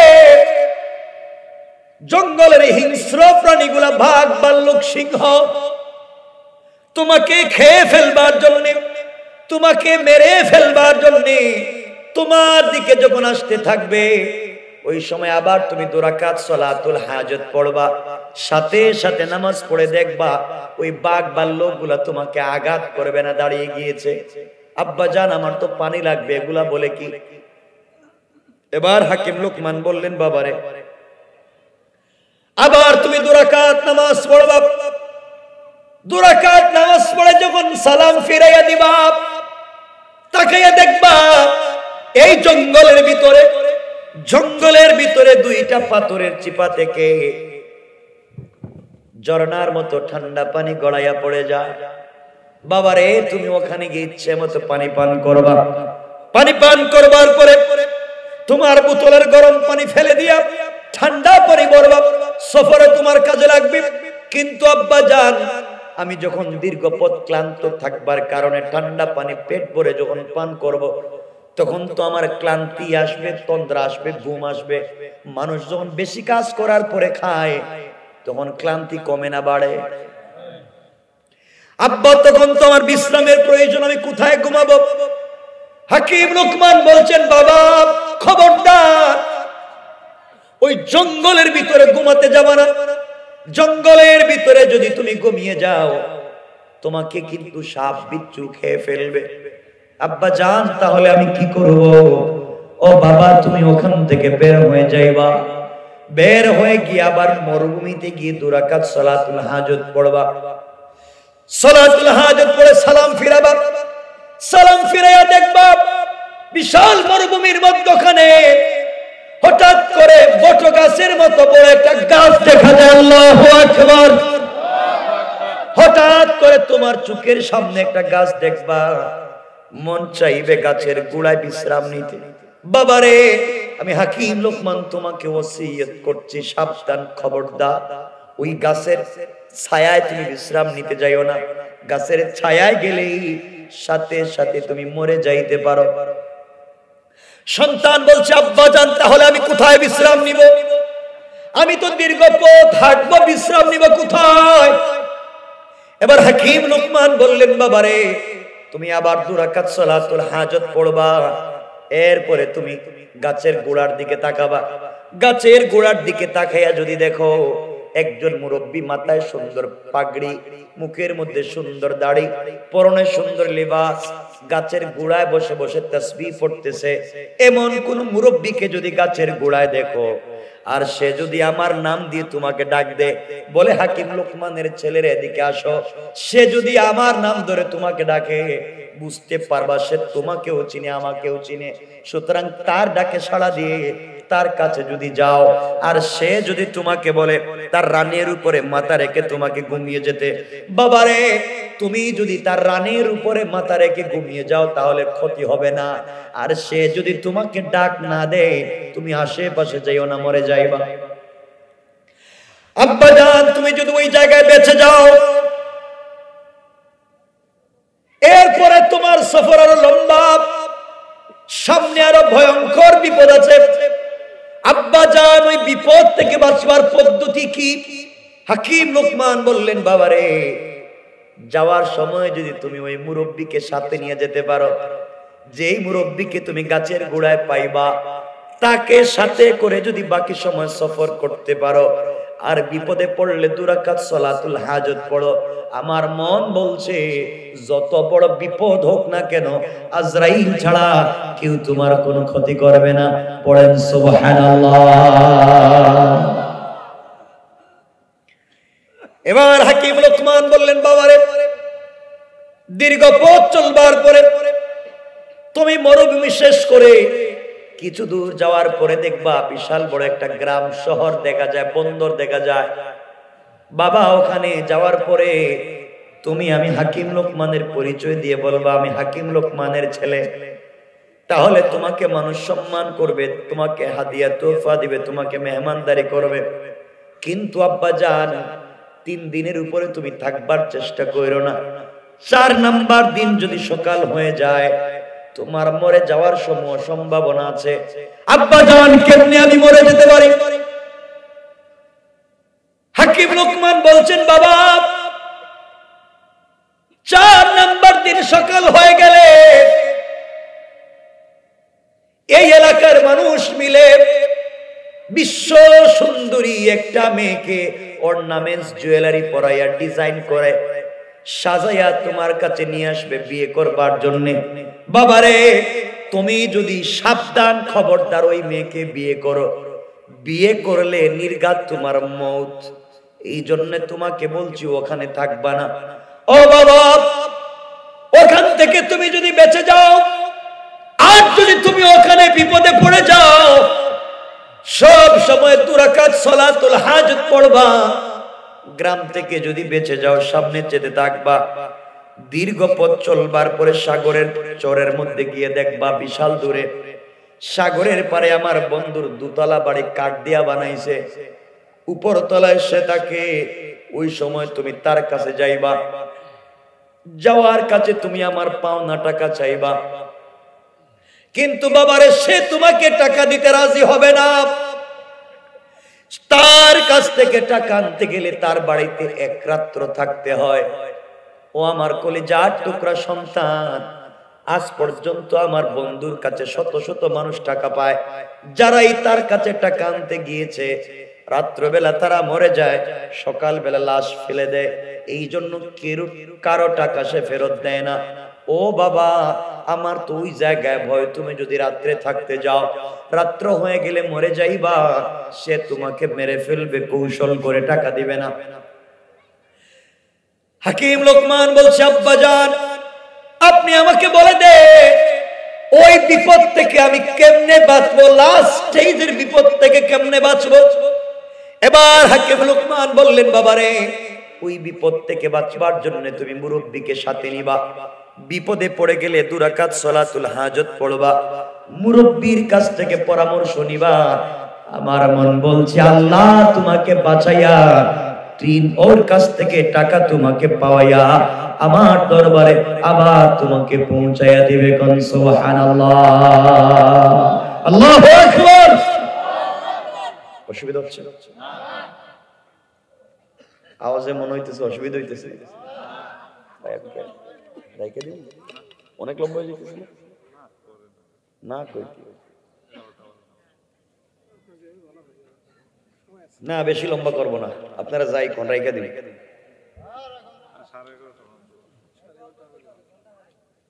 হ্যাঁ, ওরে বাবা, ফজরের নামাজকে আমি একা পড়বো? নামাজ পড়বেন তো সবাই? কোন দিন থেকে নিয়ত কইরা ফেলা না, কোন দিন থেকে কোন আপনারা কোন না, কোন দিন থেকে নামাজ শুরু হবে বলেন? আজকে কোন দিন থেকে, কখন থেকে? ফজর থেকে ইনশাআল্লাহ। সবাই বলেন না, একটু জোরে বলেন না ইনশাআল্লাহ। ঠিক আছে আমার বন্ধুগণ, এতগুলা বিপদ শুনবার পরে হাকিম লোকমানের ছেলে বলতেছেন, আব্বা এত বিপদ, এখন বাবা সিদ্ধান্ত নাও, তুমি কি টাকা আনতে যাইবা নাকি বাদ দিবা? হাকিম লোকমানের ছেলে বলছে, আব্বা জান আপনি আমাকে আল্লাহর উপরে ভরসা করে 2 রাকাত নামাজ পড়তে বলছেন, পরীক্ষা হয়ে যাক, আমিও টাকা আনতে যাব, দেখি তো নামাজ পড়বার বরকতে আল্লাহ আমারে বাঁচায় কিনা। সবাই একটু জোরে পড়েন না সুবহানাল্লাহ। এবার হাকিম লোকমানের ছেলে ঘর থেকে বের হয়ে সফর শুরু করে দিচ্ছে। আমার মুসলমান বন্ধুগণ গভীর মনোযোগ, হাকিম লোকমানের ছেলে রেডি হয়ে গেলেন, ওযু করলেন, 2 রাকাত সালাতুল হাজত পড়লেন, আল্লাহর কাছে বললেন, আল্লাহ তাআলা তোমার উপরে ভরসা করে ঘর থেকে বের হলাম। এই বলে তিনি তার বোতলে পানি নিলেন, ব্যাগে পানি ঢুকালেন, বাবার কথা মতো তিনি সফর শুরু করে দিলেন। দীর্ঘ পথ চলবার পরে হঠাৎ করে দেখে বিশাল বড় মরুভূমি, চোখ যেদিকে যায় শুধু মরু আর মরু। চিন্তায় পড়ে গেলেন, বাবা যা বলেছে তা তো বাস্তবে দেখা যায়। দীর্ঘদিন সফর করলেন, সফর করতে করতে পায়ের নিচ থেকে চামড়া খসে রক্ত পড়া শুরু হয়ে গেল, পা যেন আর চলে না, জিহ্বা শুকিয়ে গিয়েছে, কলিজা শুকিয়ে গিয়েছে, আর যেন নিজেকে বাঁচানো যায় না। মনে পড়েছে বাঁচতে হলে পানি পান করা লাগবে। বোতলের ভিতরে, ব্যাগের ভিতরে পানি আসেনি, কথা কয় না, বের করেছেন পানি পান করবার জন্য, বের করে দেখে বোতলের ভিতর থেকে পানি উতরাচ্ছে গরম হয়ে, পান করলে তিনি মরে যাবেন। একদিকে মরুভূমির গরম বালি, অপরদিকে চামড়া কষে রক্ত পড়ে, জিহ্বা শুকিয়ে গিয়েছে, কলিজা শুকিয়ে গিয়েছে, অপরদিকে হাতের পানি গরম, মরে যাবেন, কাঁপতেছেন, আর বাঁচবেন না। হঠাৎ মনে পড়েছে বাবা বলেছেন বিপদে পড়লে কি করা লাগবে? সবাই বলেন 2 রাকাত সালাতুল হাজত পড়তে হবে। হাকিম লোকমানের ছেলে আল্লাহর উপরে ভরসা করে বাবার কথা মতো নামাজে দাঁড়িয়ে গেলেন। সালাম ফিরাবার সাথে সাথে তাকাইয়া দেখে মরুভূমির মধ্যখানে বিশাল বড় একটা বাগানার জঙ্গল দেখা যায়। আল্লাহর উপরে বিশ্বাস জন্মে গিয়েছে, ডাক দিয়ে বলেছে, আল্লাহ তুমি বলেছো নামাজ পড়লে তুমি সহযোগিতা করবে, বাবার কথা মতো সালাত পড়েছি, আয় আল্লাহ জঙ্গল পেয়েছি। হাকিম লোকমানের ছেলে জঙ্গলের ভিতরে ঢুকে গেলেন, যাওয়ার পরে দেখে ওখানে বিশাল বড় বড় জীবজন্তু, সিংহ, বাঘ, ভাল্লুক তাকে খেয়ে ফেলবার জন্য তার দিকে আসতেছে। বাবা বলেছেন বিপদে পড়ে গেলে 2 রাকাত সালাতুল হাজত পড়বা। বাইরে মনে রাখো, আমারও আপনার বিপদ আসে, আমরাও জালেমের শিকার হই, আমরাও জুলুমের শিকার হই, আমরাও বেঈমানের সামনে পড়ি, হামলা মামলা জেল জুলুমের সামনে আপনারাও পড়েন। দুনিয়ার জমিনে বিপদ হতে পারে। রাসূলে পাক বলেছেন, গোটা দুনিয়ার মানুষ যদি তোমার বিরুদ্ধে দাঁড়িয়ে যায়, তুমি কোরআন থেকে তেলাওয়াত করে 2 রাকাত সালাতুল হাজত পড়বা। 100 কোটি মানুষ যদি তোমাকে মারবার জন্য তোমার সামনে দাঁড়িয়ে যায়, রব বলেছেন হিজাবান মাসতুরা, আকাশ থেকে একটা গোপন পর্দা পাঠায়া ওই কাফেরদের থেকে, জালেমদের থেকে আমি আল্লাহ তোমাকে পার্টিশন সৃষ্টি করে হেফাজতের ওয়াদা দিলাম। ও আমার বান্দা, তুমি যদি কোরআন তিলাওয়াত করে সালাতুল হাজত পড়ে আমি আল্লাহর কাছে সব জালেমদের জন্য বদদুয়া করো, আর জালেমরা তোমাকে মারবার জন্য আসে, ওই সময় যদি তুমি আমার কাছে ভরসা করো আর যদি বলো হাসবি আল্লাহ, একমাত্র আল্লাহ যথেষ্ট, আমি আল্লাহ বললাম, কোরআনে কারীমের 5 নম্বর পারা 4 নম্বর সূরা, সূরা নিসার 76 নম্বর আয়াত, অর্থাৎ বাম পৃষ্ঠার প্রথম আয়াতের শেষ শব্দে আমার আল্লাহ বললেন, আমার আল্লাহ বললেন ইন্না কাইদাশ শাইতানি কানা দাঈফা। আল্লাহ রাব্বুল ইজ্জত ওয়াল জালাল বললেন, শোনো রে কাফের, বেঈমানেরা, জালেম আর বিদ্বেষীরা যত ষড়যন্ত্র করবে, আমি আল্লাহর কাছে তাদের সবগুলা ষড়যন্ত্র মশা মাছির চাইতে আরো বেশি দুর্বল। কোন ঠিক কিনা?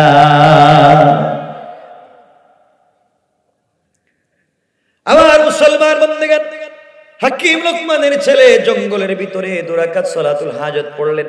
তাকায়া দেখে যে হিংস্র প্রাণীগুলা তাকে আঘাত করবার জন্য আসছিল, সালাতুল হাজত পড়বার সাথে সাথে যার যার জায়গায় দাঁড়ায়া হাকিম লোকমানের ছেলেকে সিকিউরিটির ব্যবস্থা করে দিয়েছে। একটু জোরে বলেন না আল্লাহু আকবার। এতগুলা মানুষ আরো জোরে বলেন আল্লাহু আকবার। আমার বান্দাগণ, এবার হাকিম লোকমানের ছেলে আশ্চর্য হয়ে গেলেন, কি করা যায়। এবার তিনি আবার 2 রাকাত সালাতুল হাজত পড়লেন। তাকায়া দেখে 2টা পাথরের চিপাত থেকে বাবার কথা মতো সত্যি তো ঝর্ণার মতো ঠান্ডা পানি গড়াইয়া পড়ে। তিনি নিজে ইচ্ছা মতো পানি পান করলেন, বোতলের ভিতরে ঠান্ডা পানি ঢুকাইয়া নিলেন, পুরাতন পানি ফেলে দিলেন। ক্লান্তি চলে এসেছে, হাঁটতে পারতেছেন না, কিন্তু বাবা বলেছেন জঙ্গলে বিশ্রাম নিলে কি বিপদ, কি বিপদ, কঠিন বিপদ আসবে। জঙ্গল থেকে বের হয়ে গেলেন, মরুভূমিতে যাওয়ার পরে আর যেন হাঁটতে পারতেছেন না। 2 রাকাত সালাতুল হাজত পড়লেন, বাবার কথা মতো সালাম ফিরে দিলেন।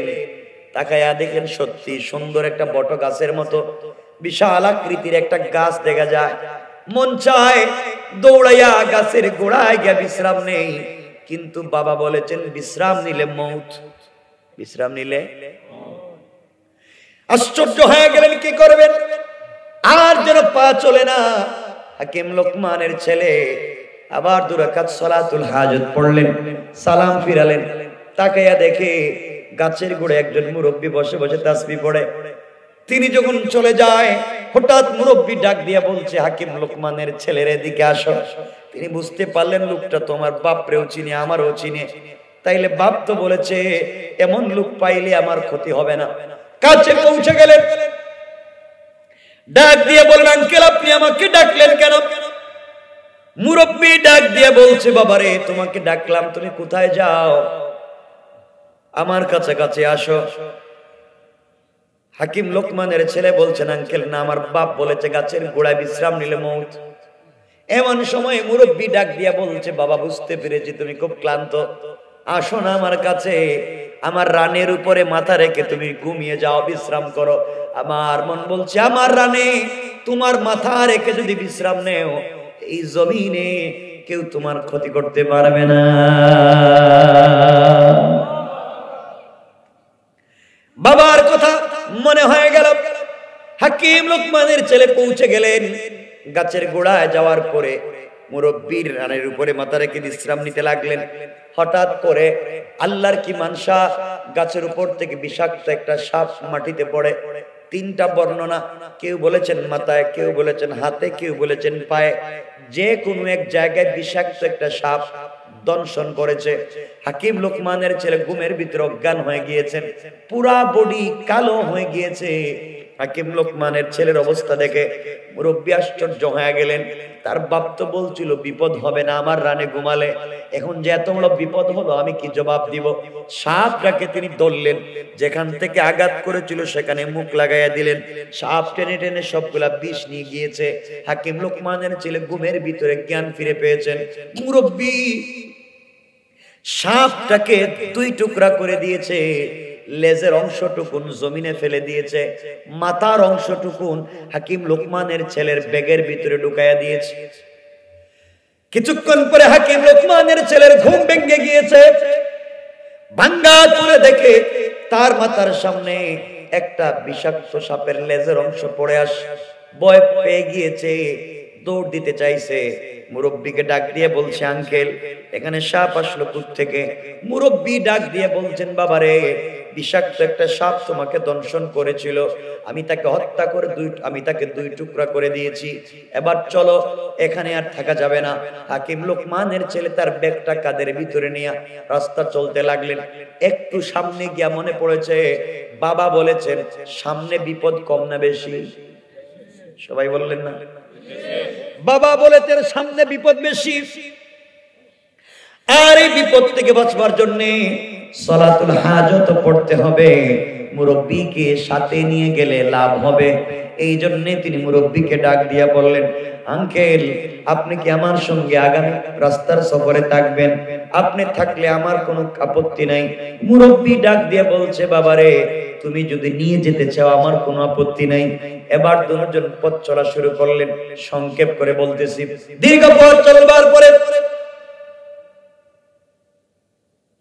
অনেক দূর যাওয়ার পরে বিশাল বড় একটা গ্রাম দেখলেন, শহর দেখলেন। ওখানে যাওয়ার পরে নিজেকে হাকিম লোকমানের ছেলে বলে পরিচয় দিলেন। সবাই যখন তার পরিচয় পাইল আদর আপ্যায়ন করতে লাগলো, মেহমানদারি করতে লাগলো। মেহমানদারি করতে করতে বাপ বলেছেন 3 দিনের বেশি থাকা যাবে। ঘুমাইতেছেন আপনারা? 3 দিনের বেশি থাকা যাবে না। হাকিম লোকমানের ছেলে 4 নাম্বার দিন সকাল হয়ে গিয়েছে। 4 নাম্বার দিন সকাল যখন হয়েছে এলাকার সব মানুষ মিলে বিশ্ব সুন্দরী একটা মেয়েকে সুন্দর করে সাজায়া অর্নামেন্ট জুয়েলারি দিয়া তাকে সব স্ট্রাকচার ডিজাইন করে হাকিম লোকমানের ছেলের কাছে এনে বলছে বাবা এই মেয়েটাকে তুমি বিয়ে করা লাগবে, তোমার বাবার সাথে আমাদের সম্পর্ক, আজ দুনিয়ার জমিনে তোমার বাপ আমাদের কাছে আসেন না, তাকেও আমরা পাই না, তুমি যদি বিয়ে করো আমাদের সাথে তোমার আত্মীয়তা থাকবে। হাকিম লোকমানের ছেলের মনে পড়েছে বাপ বলেছেন বিয়ে করলে মৌত। বলে নাই? বলে নাই?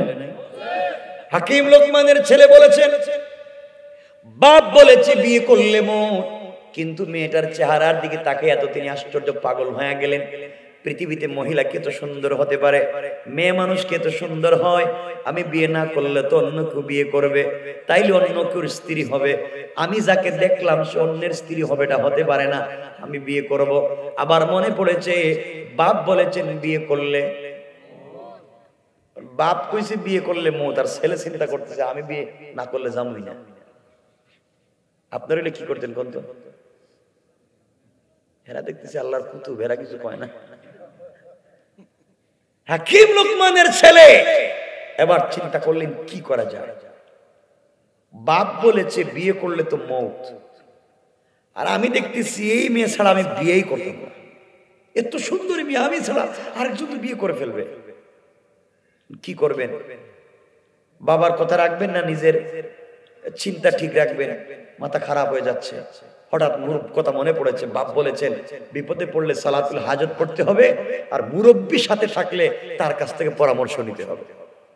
তিনি মুরব্বীরে বলেন, আঙ্কেল বাপ বলেছে মেয়েরে বিয়ে করলে মরে যাবে, আর আমি তো দেখতেছি মেয়েরে বিয়ে না করলে মরে যাবে, আমি কি করতাম কোন? মুরব্বী বলছেন তোমার মন কি চায়? আল্লাহ যা করে করবে, বিয়েটা আগে হয়ে যায়। মুরব্বী বলছেন বাবা তোমার বাপ তো কইছে বিয়ে করলে বিপদ আছে। বাপ তো এটাও কইছে যে বিপদে পড়লে সালাতুল হাজত পড়তে আর আপনার পরামর্শ নিতে, তাহলে আপনি আমার সাথে আইছেন কেন? আমার যদি একটা ভালো পরামর্শ দিতে পারেন। মুরব্বী বলছেন বাবা তোমার কি মন চায় এই মেয়েটাকে বিয়ে করাই লাগবে? লাগবে মানে কি, বাঁচলে এরই বিয়ে করবে। মুরব্বী বললেন তাইলে বিয়ে কইরা নাও। হুজুর যদি বিয়ে করার পরে মরে যায়, যদি এত চিন্তা করা তাইলে দরকার নেই, কথা পাকা পোক্ত আমি বিয়েই করব। আমার বন্ধুগণ, হাকিম লোকমানের ছেলে বিয়ে করে নিছে। বিয়ে করে যেদিন বিয়ে করলেন সকালে, এর রাত্রবেলা ছিল তাদের ফুল সজ্জার রাত্র, বাসর রাত্র। জোহরের পরে এই মুরব্বী আর হাকিম লোকমানের ছেলে রাস্তা দিয়ে হাঁটতেছে। কিছু দূর যাওয়ার পরে তিনি দেখেন পাবলিক তার এদিকে ছেলে মেয়ে নারী পুরুষ আবাল বৃদ্ধ বনিতা দলে দলে হাঁটতেছে, হাকিম লোকমানের ছেলের পিছন দিয়া হাসাহাসি করতেছে, ঠাট্টা বিদ্রুপ করতেছে। তিনি বললেন কি রে তোমরা হাসাহাসি করো কেন? কি হইছে? আমি তোমাদের দুলাভাই না, হাসো কেন? কয় হাসতেছি তোমার মতো বুকাই পৃথিবীতে আর নাই, আমরা হাসতেছি এই জন্য যে তুমি আজকে রাত্রে মরে যাবে। তিনি বলেন আমি মরে যাবো, তোমরা বুঝলে কেমন? তোমরা জানো কেমন আমি মরে যাবো? আমার মুসলমান বন্ধুগণ, সবাই ডাক দিয়ে বলছে হাকিম লোকমানের ছেলেরে, আমরা মনে করেছিলাম তোমার বাবাও বড় হাকিম, বড় জ্ঞানী, বড় হিকমতওয়ালা, তুমিও মনে হয় বাবার মতো কিছু জ্ঞান পাইছো, আসলে তুমি বোকা।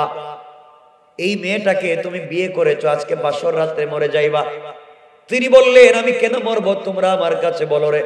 সবাই বলতেছে তুমি কি জানো এই মেয়েটার তোমার আগে আরো 10টা বিয়ে হয়েছে। কয়টা বিয়ে হয়েছে? ওরে আল্লাহ, একটু আসতে বললেন কেন? কয়টা হয়েছে? আগে আরো 10টা বিয়ে হয়েছে, আপনি 11 নম্বর। 10টা স্বামী বাসর রাত্রে মরে গিয়েছে, একদিনও বাঁচে নাই, সবগুলা বাসর রাত্রে মরছে। 10 জন মারা গিয়েছে, তুমি 11 নম্বর। আমরা চিন্তা করলাম 10 জন যেহেতু মরছে, তুমি আজকে রাত্রে মরবা, এই জন্য চিন্তা করলাম তোমার মতো আহাম্মকার নাই, না জেনে না বুঝে না জেনে না পরিচয় তুমি কেমনে বিয়ে করলা। হাকিম লোকমানের ছেলে এই কথা শুনবার পরে কন্ত তার অবস্থা কি? মুরব্বীরে জড়ায় কয় হুজুর যা হইছে হইছে, গ্রাম ছেড়ে ভাগেন, দরকার নাই। কিছু দূর যাইতে লাগলেন, দৌড়তে লাগলেন। কিছু দূর যাওয়ার পরে দেখে কিছু মানুষ বাঁশ কাটতেছে। জিজ্ঞাসা করলেন কিরে তোমরা রাস্তায় বাঁশ কাটো কেন? আপনার গুরুস্থানের বাঁশ। চিন্তা করছে আমার গুরুস্থানের বাঁশ, খো কি আমি জিন্দা, তোমরা আমার গুরুস্থানের বাঁশ কাটতেছো, তুমি তো আজকে রাত্রে মরে যাবে। বললেন বিপদে যেই দেখে হে কই মরে যাবে। চিন্তা ঢুকে গিয়েছে। মুরব্বীকে বললেন কে এই এলাকায় থাকা যাবে না, ভাগেন, 10 জন মরছে, আজকে আমাকে মরা লাগবে, বাপও খবর পাবে না। কেন বাপের কথা শুনলাম না, বিয়ে করলাম। কিছু দূর যাওয়ার পরে দেখে মানুষ কাফনের কাপড় ধুইতেছে। জিজ্ঞাসা করে কিরে তোমরা কাফনের কাপড় ধুইতেছো কেন? আপনার আগামীকালকে পড়াই তুই আপনারে। কই কি আমার কাফনও রেডি, আমার বাঁশও রেডি, অথচ আমি কোনো জিন্দা। আচ্ছা কোন তো বেচারার ভিতরে কি ভয় কম ঢুকছে না বেশি? আসতে বললেন একটু জোরে বলেন।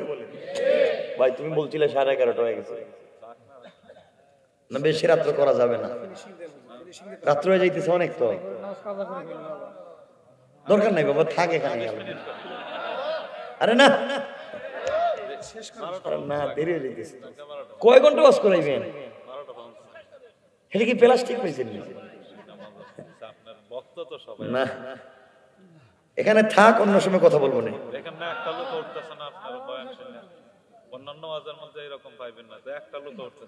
কষ্ট হচ্ছে, অসুবিধা হচ্ছে? হাত উঠান, কার কার অসুবিধা হইতেছে? কি হলো? আমি তো অসুবিধা হইতেছে জিজ্ঞেস। আপনাদের অসুবিধা মানে আমার ডাবল সুবিধা। তাড়াতাড়ি গেলাম। আমার বন্ধুগণ, কষ্ট হচ্ছে? শেষ। আজকে আর তো ওর পাইবেন না, সব ঠান্ডা হয়ে যাবে। কি কয় খাইম না কয় কি?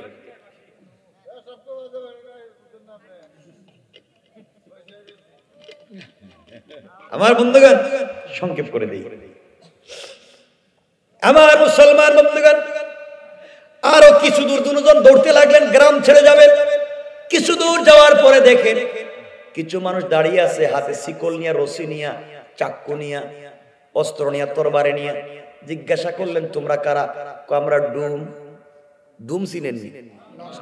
লাশ কাটে, লাশ কুশল দিয়ে গুরুস্থানের আগে। তোমরা এখানে কি করো? আপনারা তো রাত্রেবেলা, আগামীকালকে সকালে কাটা লাগবে। মানে কি তা? হে কয় দিক কাফন, হে দেখি বাস, তোমরা দেখি কাটতে চাও। ব্যাপার কি? আমি তো চিন্তা কারে, তুমি বুকা 10 জন নেই তো কাটলাম, তোমারও তো কাটা লাগবে। হাকিম লোকমানের ছেলে তো, হুজুর যা হইছে হইছে, সব ফালান, দৌড়, গ্রাম ছাড়েন। এই গ্রামে থাকতে না, টাকা পয়সারই দরকার নেই, ভাগেন। কিছু দূর গিয়া দেখে মানুষ লাঠি নিয়ে গ্রামে ভাড়াদারি করতেছে। কি রে, তোমরা ভাড়াদারি করো কেন? তোমারে বাগতে দিতাম না, বিয়া করছো কেন? হাকিম লোকমানের ছেলে এবার মুরব্বীরে জোড়াকে, আঙ্কেল এখন আপনি কোন কি করতাম? মত তো ঠিক। হাকিম লোকমানের ছেলেকে মুরব্বী বলছেন, বাবা তোমার বাপ তো বলেছেন বিপদে পড়লে 2 রাকাত সালাতুল হাজত পড়বা, আর আমি তো আছি ইনশাআল্লাহ, আমার বিশ্বাস তোমাকে পরামর্শ দিব, আর নামাজ পড়লে রব তোমাকে বিপদে ফেলবে না। না সুবহানাল্লাহ বাদ দেন, কেমন? ওরে আল্লাহ, আরেকটু কোন মনে হইতেছে এরা মনে হয় টাঙ্গাইলের, আর এরা মনে হয় রোহিঙ্গা নাকি?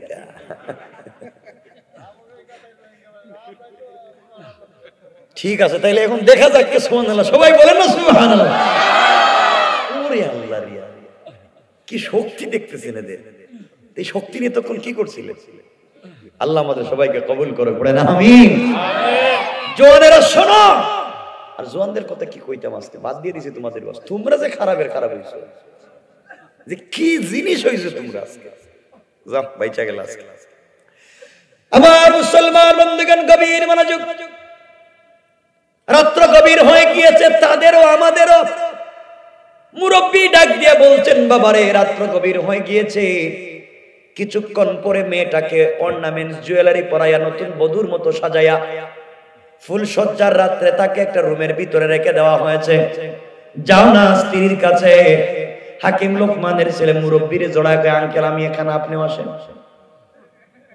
মুরব্বীর নিয়েও সাহেব আসর রাত্রে যাইতো।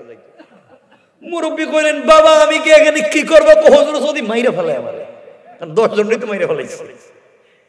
মুরব্বী বললেন, বাবা ঘরে যাওয়ার আগে তুমি 2 রাকাত সালাতুল হাজত পড়ে ঢুকে যাও। আমার মন বলছে যে রব এতগুলা বিপদ থেকে তোমাকে বাঁচাইয়া দিয়েছে, আজকের মতো বিপদ থেকেও বাঁচাইয়া দিবে। রব বলেছেন, হাসবি আল্লাহ, আমি রব যথেষ্ট তোমার জন্য, তুমি আমার হয়ে যাও। আমার বন্ধুগণ, এবার হাকিম লোকমানের ছেলেকে মুরব্বী বলছেন, বাবা স্ত্রীর কাছে যাওয়ার পরে তোমার স্ত্রী তোমার সঙ্গে মেলামেশা করতে চাইবে, বিভিন্ন কৌশলে তোমার সঙ্গে মেলামেশা করতে চাইবে, খবরদার রাজি হয় না। স্ত্রী যখন বারবার তোমাকে অনুনয় বিনয় করবে, ওই সময় তুমি স্ত্রীকে বলবা, স্ত্রী আজকের রাত্র চিনা জানার রাত্র, তুমি আমাকে চিনবে, আমি তোমাকে চিনব।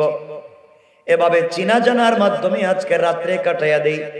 এরপরেও যদি স্ত্রী রাজি না হয়, কিছুক্ষণ পরে তুমি বলবা, আমার পেটে ব্যথা হচ্ছে, ওয়াশরুমে যাওয়া লাগবে, ওযু ইস্তেঞ্জার প্রয়োজন আছে, টয়লেটে যাওয়া লাগবে। এই কথা বলে স্ত্রীকে বলবা, স্ত্রী একটা বদনা দেও, লুটা দেও, পানির পাত্রে দাও, আমি ইস্তেঞ্জা যাব, টয়লেটে যাব, ওয়াশরুমে যাব। এই কথা বলে স্ত্রীর কাছ থেকে একটা বদনা, লুটা, পানির পাত্র নিয়ে আসবা, আমার কাছে নিয়ে আসবা। হুজুর আসার আগে যদি মায়ের শুরু করে। তিনি বললেন, যাও, আসতে পারবা। হাকিম লোকমানের ছেলে 2 রাকাত সালাতুল হাজত পড়ে স্ত্রীর রুমের ভিতরে ঢুকে পড়লেন। দীর্ঘক্ষণ কথা বললেন। স্ত্রী বলছে, স্বামীরে এভাবে কথা বলে সময় কাটাইয়া দিয়ে লাভ নাই। তিনি বললেন, চিনতে হবে তোমাকে, আমাকে, একজন অপরজনকে চিনব।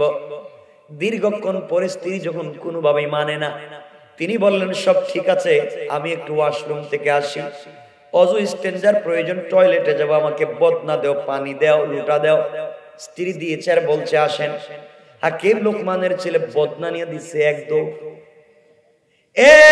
দৌড়ে মুরব্বীর কাছে, হুজুর বদনা রাখেন, আমার বাসান, যাইতামই না। হাকিম লোকমানের ছেলেকে মুরব্বী বললেন, বাবা ওযু করে আসো। হাকিম লোকমানের ছেলে ওযু করতে গেছে। এদিকে মুরব্বী হাকিম লোকমানের ছেলের ব্যাগ খুললেন। ব্যাগের ভিতরে অর্ধেক সাপ আসেনি, ঘুমায় গেছেন, অর্ধেক সাপ বের করেছে। ইতিহাস বুঝেন, অর্ধেক সাপ বের করে বদনার ভিতরে ঢুকাইয়া বদনার মুখকে লাগাইয়া দিয়েছে, বন্ধ করে দিয়েছে। হাকিম লোকমানের ছেলে ওযু করে আসছে। আঙ্কেল এখন কি করব? বাবারে বদনা নিয়ে আবার যখন, হুজুর না এখন গেলে নিশ্চয় মউত। তিনি বললেন, বাবা ওযু করে যাও, সালাতুল হাজত পড়ে যাও। এখন যাওয়ার পরে স্ত্রী যখন তোমার সঙ্গে মেলামেশা করতে চাইবে, হাসি মুখে বলবে, আমি রাজি, কিন্তু বউ একটা শর্ত আছে। শর্ত কি? স্ত্রীকে বলবা, আমি রাজি, আমার শর্ত আছে। শর্ত হলো তুমি বদনার ভিতরে প্রস্রাব করা লাগবে। স্ত্রী যদি রাজি হয়ে যায় আর বদনার ভিতরে প্রস্রাব করে, এক দৌড়ে আমার কাছে আবার নিয়ে আইবা। এরপরে যা করা লাগে আমি করব। হুজুর আবার গ্যারান্টি আছে? কয় নামাজ পড়ে যাও, সুবহানাল্লাহ। আর আমি বুঝাতে চাচ্ছি, দেখবেন সামনে শুধু বিপদ আসতেছে, আর ও বেচারা শুধু নামাজি পড়ে, শুধু নামাজি। এই জন্য রব বলেছেন, তোমরা নামাজি হয়ে যাও, গোটা দুনিয়াকে তোমাদের গোলাম আমি রব বানাইয়া দিব। আল্লাহু আকবার। আমার বন্ধুগণ, এবার হাকিম লোকমানের ছেলে ঘরের ভিতরে ঢুকলেন। স্ত্রীকে বললেন, স্ত্রী আমি রাজি, তুমি যা বলছো আমি রাজি, কিন্তু আমার শর্ত আছে। স্ত্রী বলছে, স্বামীর শর্ত কি? শর্ত হলো তুমি যদি এই বদনার ভিতরে প্রস্রাব করো, এরপরে আমি মেলামেশা করব। স্ত্রী দেখলো কোনোভাবেই যখন রাজি হয় না, তাকে রাজি করবার জন্য বদনার ভিতরে যখন প্রস্রাব করেছে, হাকিম লোকমানের ছেলে মুখটা লাগাইয়া এক দৌড়ে মুরব্বীর কাছে নিয়ে আসছে। হুজুর এখন কি করা লাগবে? মুরব্বী বললেন, বাবা বদনাটা উল্টাও, মুখটা উল্টাইয়া দাও। হাকিম লোকমানের ছেলে বদনাকে উল্টাইছে। আজীব কারবার, বদনার ভিতর থেকে অর্ধেক সাপ বের হয়ে আসছে জীবন্ত, সাথে সাথে দুইটা বিষাক্ত কালো কালো দুটা বিষাক্ত সাপ বের হয়েছে, ছোট্ট ছোট্ট বিষাক্ত দুইটা সাপ বের হয়েছে। হাকিম লোকমানের ছেলে কান্নায় অজ্ঞান। হুজুর সাপ কোত্থেকে আইলো, এটা কোত্থেকে আসলো, আমি আর এখানে যাব না।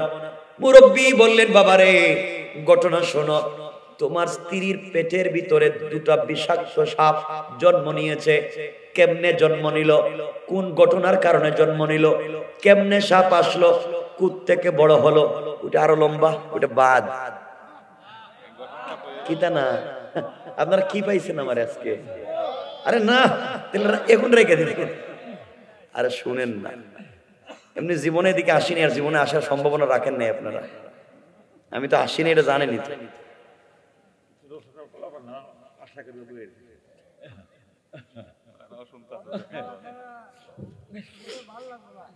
শুনেন, আল্লাহ করবো না, এটা রেখে দিলাম। আমার বন্ধুগণ, কেমনে সাপ জন্ম নিল, কোন ঘটনার প্রেক্ষিতে স্ত্রীর পেটে দুটা সাপ আসলো, এটা ভিন্ন ইতিহাস রাখলাম, সামনের দিকে যাই। এবার আমার বন্ধুগণ, মুরব্বী বললেন, বাবারে তোমার স্ত্রীর পেটের ভিতরে দুটা সাপ ছিল, এই জন্য তোমার আগে তার যতজন বিয়ে হয়েছে, যতজন স্বামী তার সাথে মেলামেশা করতে গিয়েছে, তখনই বিষাক্ত সাপ তার স্বামীকে দংশন করেছে, এই জন্য সে মরে গিয়েছে। আর তোমার ব্যাগের ভিতরে গাছের গুড়ায় তোমাকে একটা সাপ দংশন করেছিল, অর্ধেক ফেলে দিয়েছিলাম, অর্ধেক রেখেছিলাম। ওই অর্ধেক সাপ তোমার ওই ব্যাগের ভিতর থেকে বের করে ওখানেই আমি দিয়েছি, বদনার ভিতরে দিয়েছিলাম। এর কারণে ওই সাপ যখন বদনার ভিতরে দিয়েছি, তোমার স্ত্রী যখন ওখানে বসে প্রস্রাব করতে গিয়েছে, সাপ হচ্ছে বিষাক্ত হিংসুক প্রাণী, বিষাক্ত হিংসুক প্রাণী হলো সাপ। যখন তারা দেখছে নিচে আরেকটা বড় সাপ আছে, এই জন্য হিংসায় তারা লাফ দিছে, লাফ দিতে বের হয়ে গিয়েছে। এখন তোমার স্ত্রী মুক্ত, এখন তুমি মেলামেশা করলে তুমি মরবে না। দুটা সাপ বের হয়ে গিয়েছে, হুজুর পায়ে ধরে জীবনে যাইতামই না, দরকারই নাই বোর কাছে যা। দুইটা সাপ আরো কয়টা আছে আল্লাহ জানে। মুরব্বি বললেন বাবা আর নাই, এবার তুমি যেতে পারো। হিকমত কখন কোন জায়গায় হয় তুমি বুঝবা না। এবার যাও, 2 রাকাত নামাজ পড়ে যাও। হুজুর আমি যদি আজকে মরে যাই আমার বাপরে খবর দিয়েন। ঠিক আছে দিব। মরে যাইবা তাহলে বিয়ে করছিল কেন? জানতাই যে বাপ বলছে বিয়া করলে মত। হুজুর ঠিকই কইছেন, বাপ কইছিল, এখন কইরাই তুমি বিপদে পড়ছি। আমি কি জানতাম আর 10টা বিয়ে হইছে? আমার বন্ধুগণ, এবার হাকিম লুকমানের ছেলে ঘরের ভিতরে গেলেন, ভয় পাচ্ছেন। স্ত্রী বলছে স্বামী কথা রাখবেন। হাকিম লুকমানের ছেলে বলছে কথা ঠিক। এবার স্ত্রী কাঁদতেছে। তিনি বললেন তুমি কান্না করো কেন? স্বামীরে আপনি হয়তো আমাকে জানেন না, চিনেন না।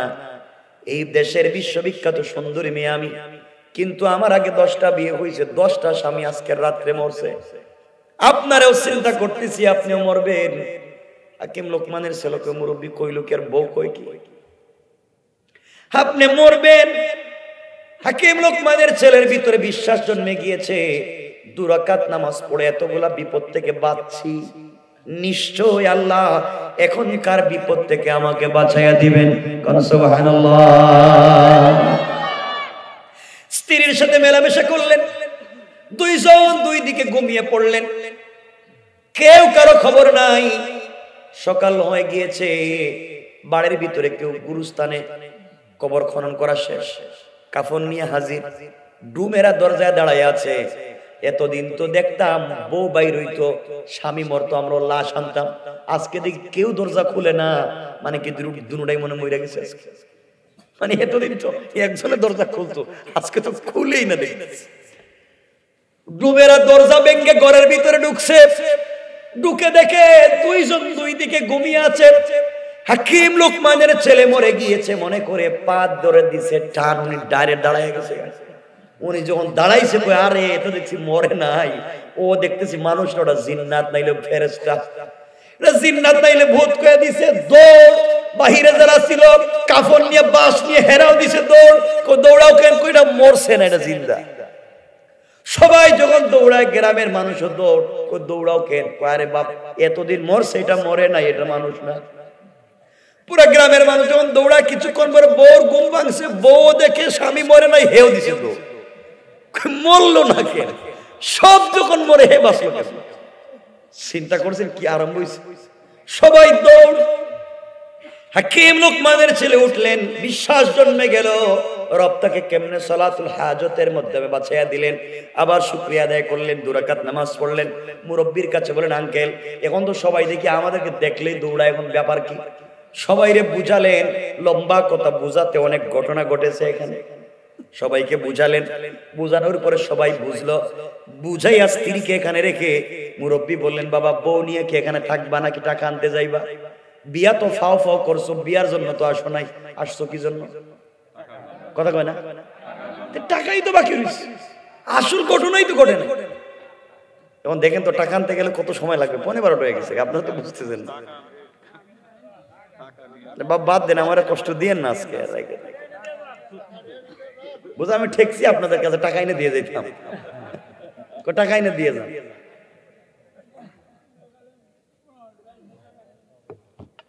এ ভাই তাবারুক নিয়ে আসো, আর ওয়াজ করতাম না, তাবারুক লইয়া যাও। আমার মুসলমান বন্ধুগণ কথাগুলো শুনেন। এইবার হাকিম লোকমানের ছেলে মুরব্বিকে নিয়ে চলতে লাগলেন। দীর্ঘ পথ যাওয়ার পরে তারা দেখলেন চরের মধ্যে দুতলা একটা কাঠের বাড়ি, দুতলায় 2টা রুম। এক রুমে ওই মুরব্বি থাকে, আরেক রুমে তার 2 ছেলে থাকে। মুরব্বির কাছে গিয়ে বলছেন আমি হাকিম লোকমানের ছেলে, আমাকে টাকা দেন, আমার বাপ টাকা পায়। মুরব্বি তো কাউরে টাকা দেয় না, সবাই রাত্রে মাইরা ফালায়। সে বলছে বাবা আমি তো টাকা দিব, কিন্তু আমার বাড়িতে রাত্রবেলা টাকা লাগবে। হাকিম লোকমানের ছেলে চিন্তা করলেন, থাকলে মৌত বাবা বলেছে, কিন্তু বিপদে পড়লে কি করা লাগবে? সবাই বলেন কয় রাকাত? সবাই বলেন। আর মুরব্বীর পরামর্শ নিতে হবে। মুরব্বী বললেন, বাবা আমরা থেকে যাই, যা হবার হবে, আমরা নামাজ পড়ে নেব। গভীর রাত্রে নিচতলায় হাকিম লোকমানের ছেলেকে আর মুরব্বীকে থাকতে দিল। উপরের তলায় নিজে এবং তার দুই ছেলে দুই রুমে। রাত্র যখন গভীর হয়ে গিয়েছে, মূল ঘটনা হলো সাগরের পাড়ি তাদের বাড়ি। সাগর থেকে গভীর রাত্রে জলোচ্ছ্বাস আসে, জোয়ার আসে। এই জোয়ার এসে নিচতলায় পানি ঢুকে যায়, আর নিচতলায় ঢুকে যায়, বাহির দিয়ে তালা দেওয়া থাকে। লবণাক্ত পানির কারণে ভিতর থেকে কেউ বের হতে পারে না। এইভাবে তারা মরে যায়। সকালবেলা লাশটা নদীতে ভাসাইয়া দেয়, কাউরে টাকা দেয় না। এই চিন্তা করে নিচতলায় হাকিম লোকমানের ছেলেকে আর মুরব্বীকে থাকতে দিছে, যেন টাকা দেওয়া লাগবে না। আমার বন্ধুগণ, রাত্রবেলা হঠাৎ করে মুরব্বী দেখলেন জলোচ্ছ্বাস আসতেছে। হাকিম লোকমানের ছেলেকে ঘুম থেকে উঠালেন, দুজন উপরে উঠে গেলেন। দরজা খুলে উপরে উঠে মুরব্বীর দুই ছেলের রুমে নক করলেন। দরজা খুলে দিয়েছে। ডাক দিয়া বললেন, বাবারে আমি হাকিম লোকমানের ছেলে, তোমার বাবার মেহমান, তোমার বাবার সঙ্গে দেখা করতে এসেছি। নিচতলায় ঘুমাইতে পারি না, ভয় হয় একা একা। তোমাদের দুই ভাইয়ের রুমে কি একটা বিছানায় আমাদের দুইজনকে থাকতে দেওয়া যাবে? দুই ভাই ডাক দিয়া বলছে,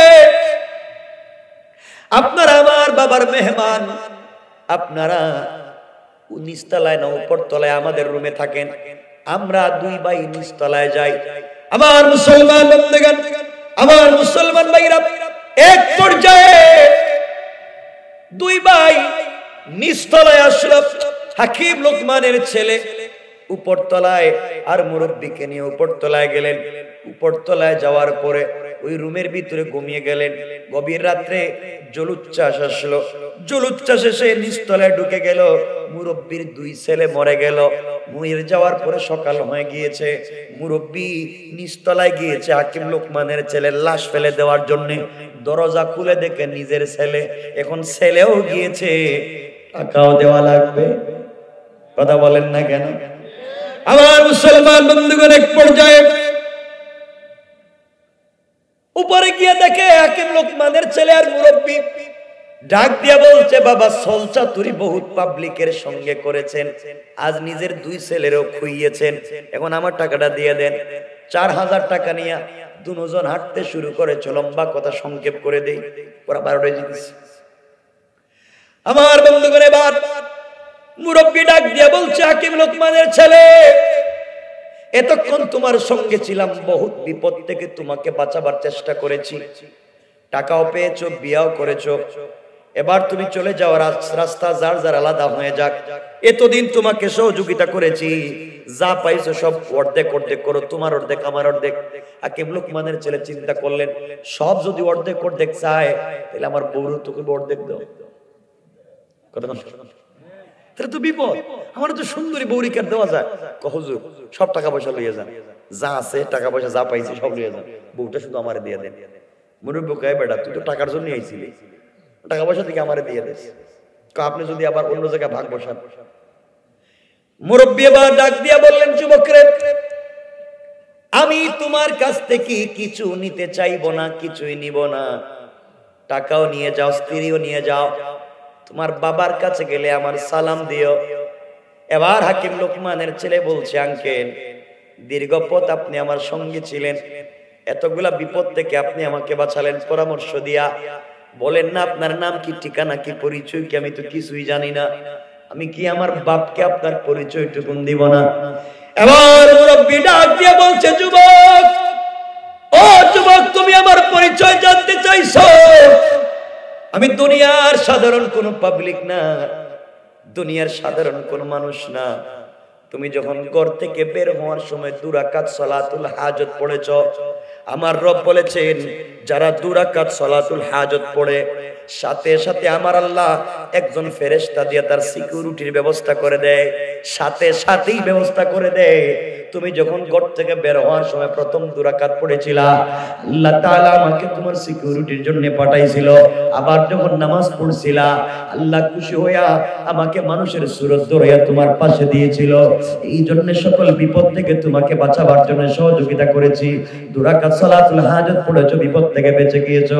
ও যুবকরা, দুনিয়ায় বেঁচে থাকাকালীন সময়ে সারা জিন্দেগি তুমি যদি কঠিন কোনো বিপদে পড়ে যাও, ঘর থেকে বের হয়ে যাও, যাওয়ার আগে তুমি যদি 2 রাকাত সালাতুল হাজত পড়ে ঘর থেকে বের হয়ে যাও, আল্লাহ তাআলা আসমান থেকে রহমতের একজন ফেরেশতা পাঠায়া তোমার সিকিউরিটির ব্যবস্থা করে দিবে, যেন তোমার কেউ কোনো ক্ষতি করতে না পারে। আল্লাহু আকবার বলেন। এত বড় বড় বিপদে পড়েছো, রব তোমাকে বাঁচিয়ে দিয়েছে একমাত্র সালাতুল হাজতের কারণে। বান্দারে, যখন যেখানে যাইবা 2 রাকাত সালাতুল হাজত পড়ে যাইবা, আর বিপদ হবে না। এই কথা শুনে তিনি আশ্চর্য হয়ে গেলেন। মুরব্বি তো মুসাফির, মুরব্বি তো একজন ফেরেশতা, বিদায় নিয়ে চলে যাবে। আমার বন্ধুগণ, এখন কে কেমনে যাবে? মুরব্বি কেমনে গেলেন? বউকে কই নিয়ে গেলেন? কেমনে স্ত্রী নিয়ে বাড়িতে যাইবেন? টাকাগুলা নিয়ে যাইতে পারলেন কিনা? সব রেখে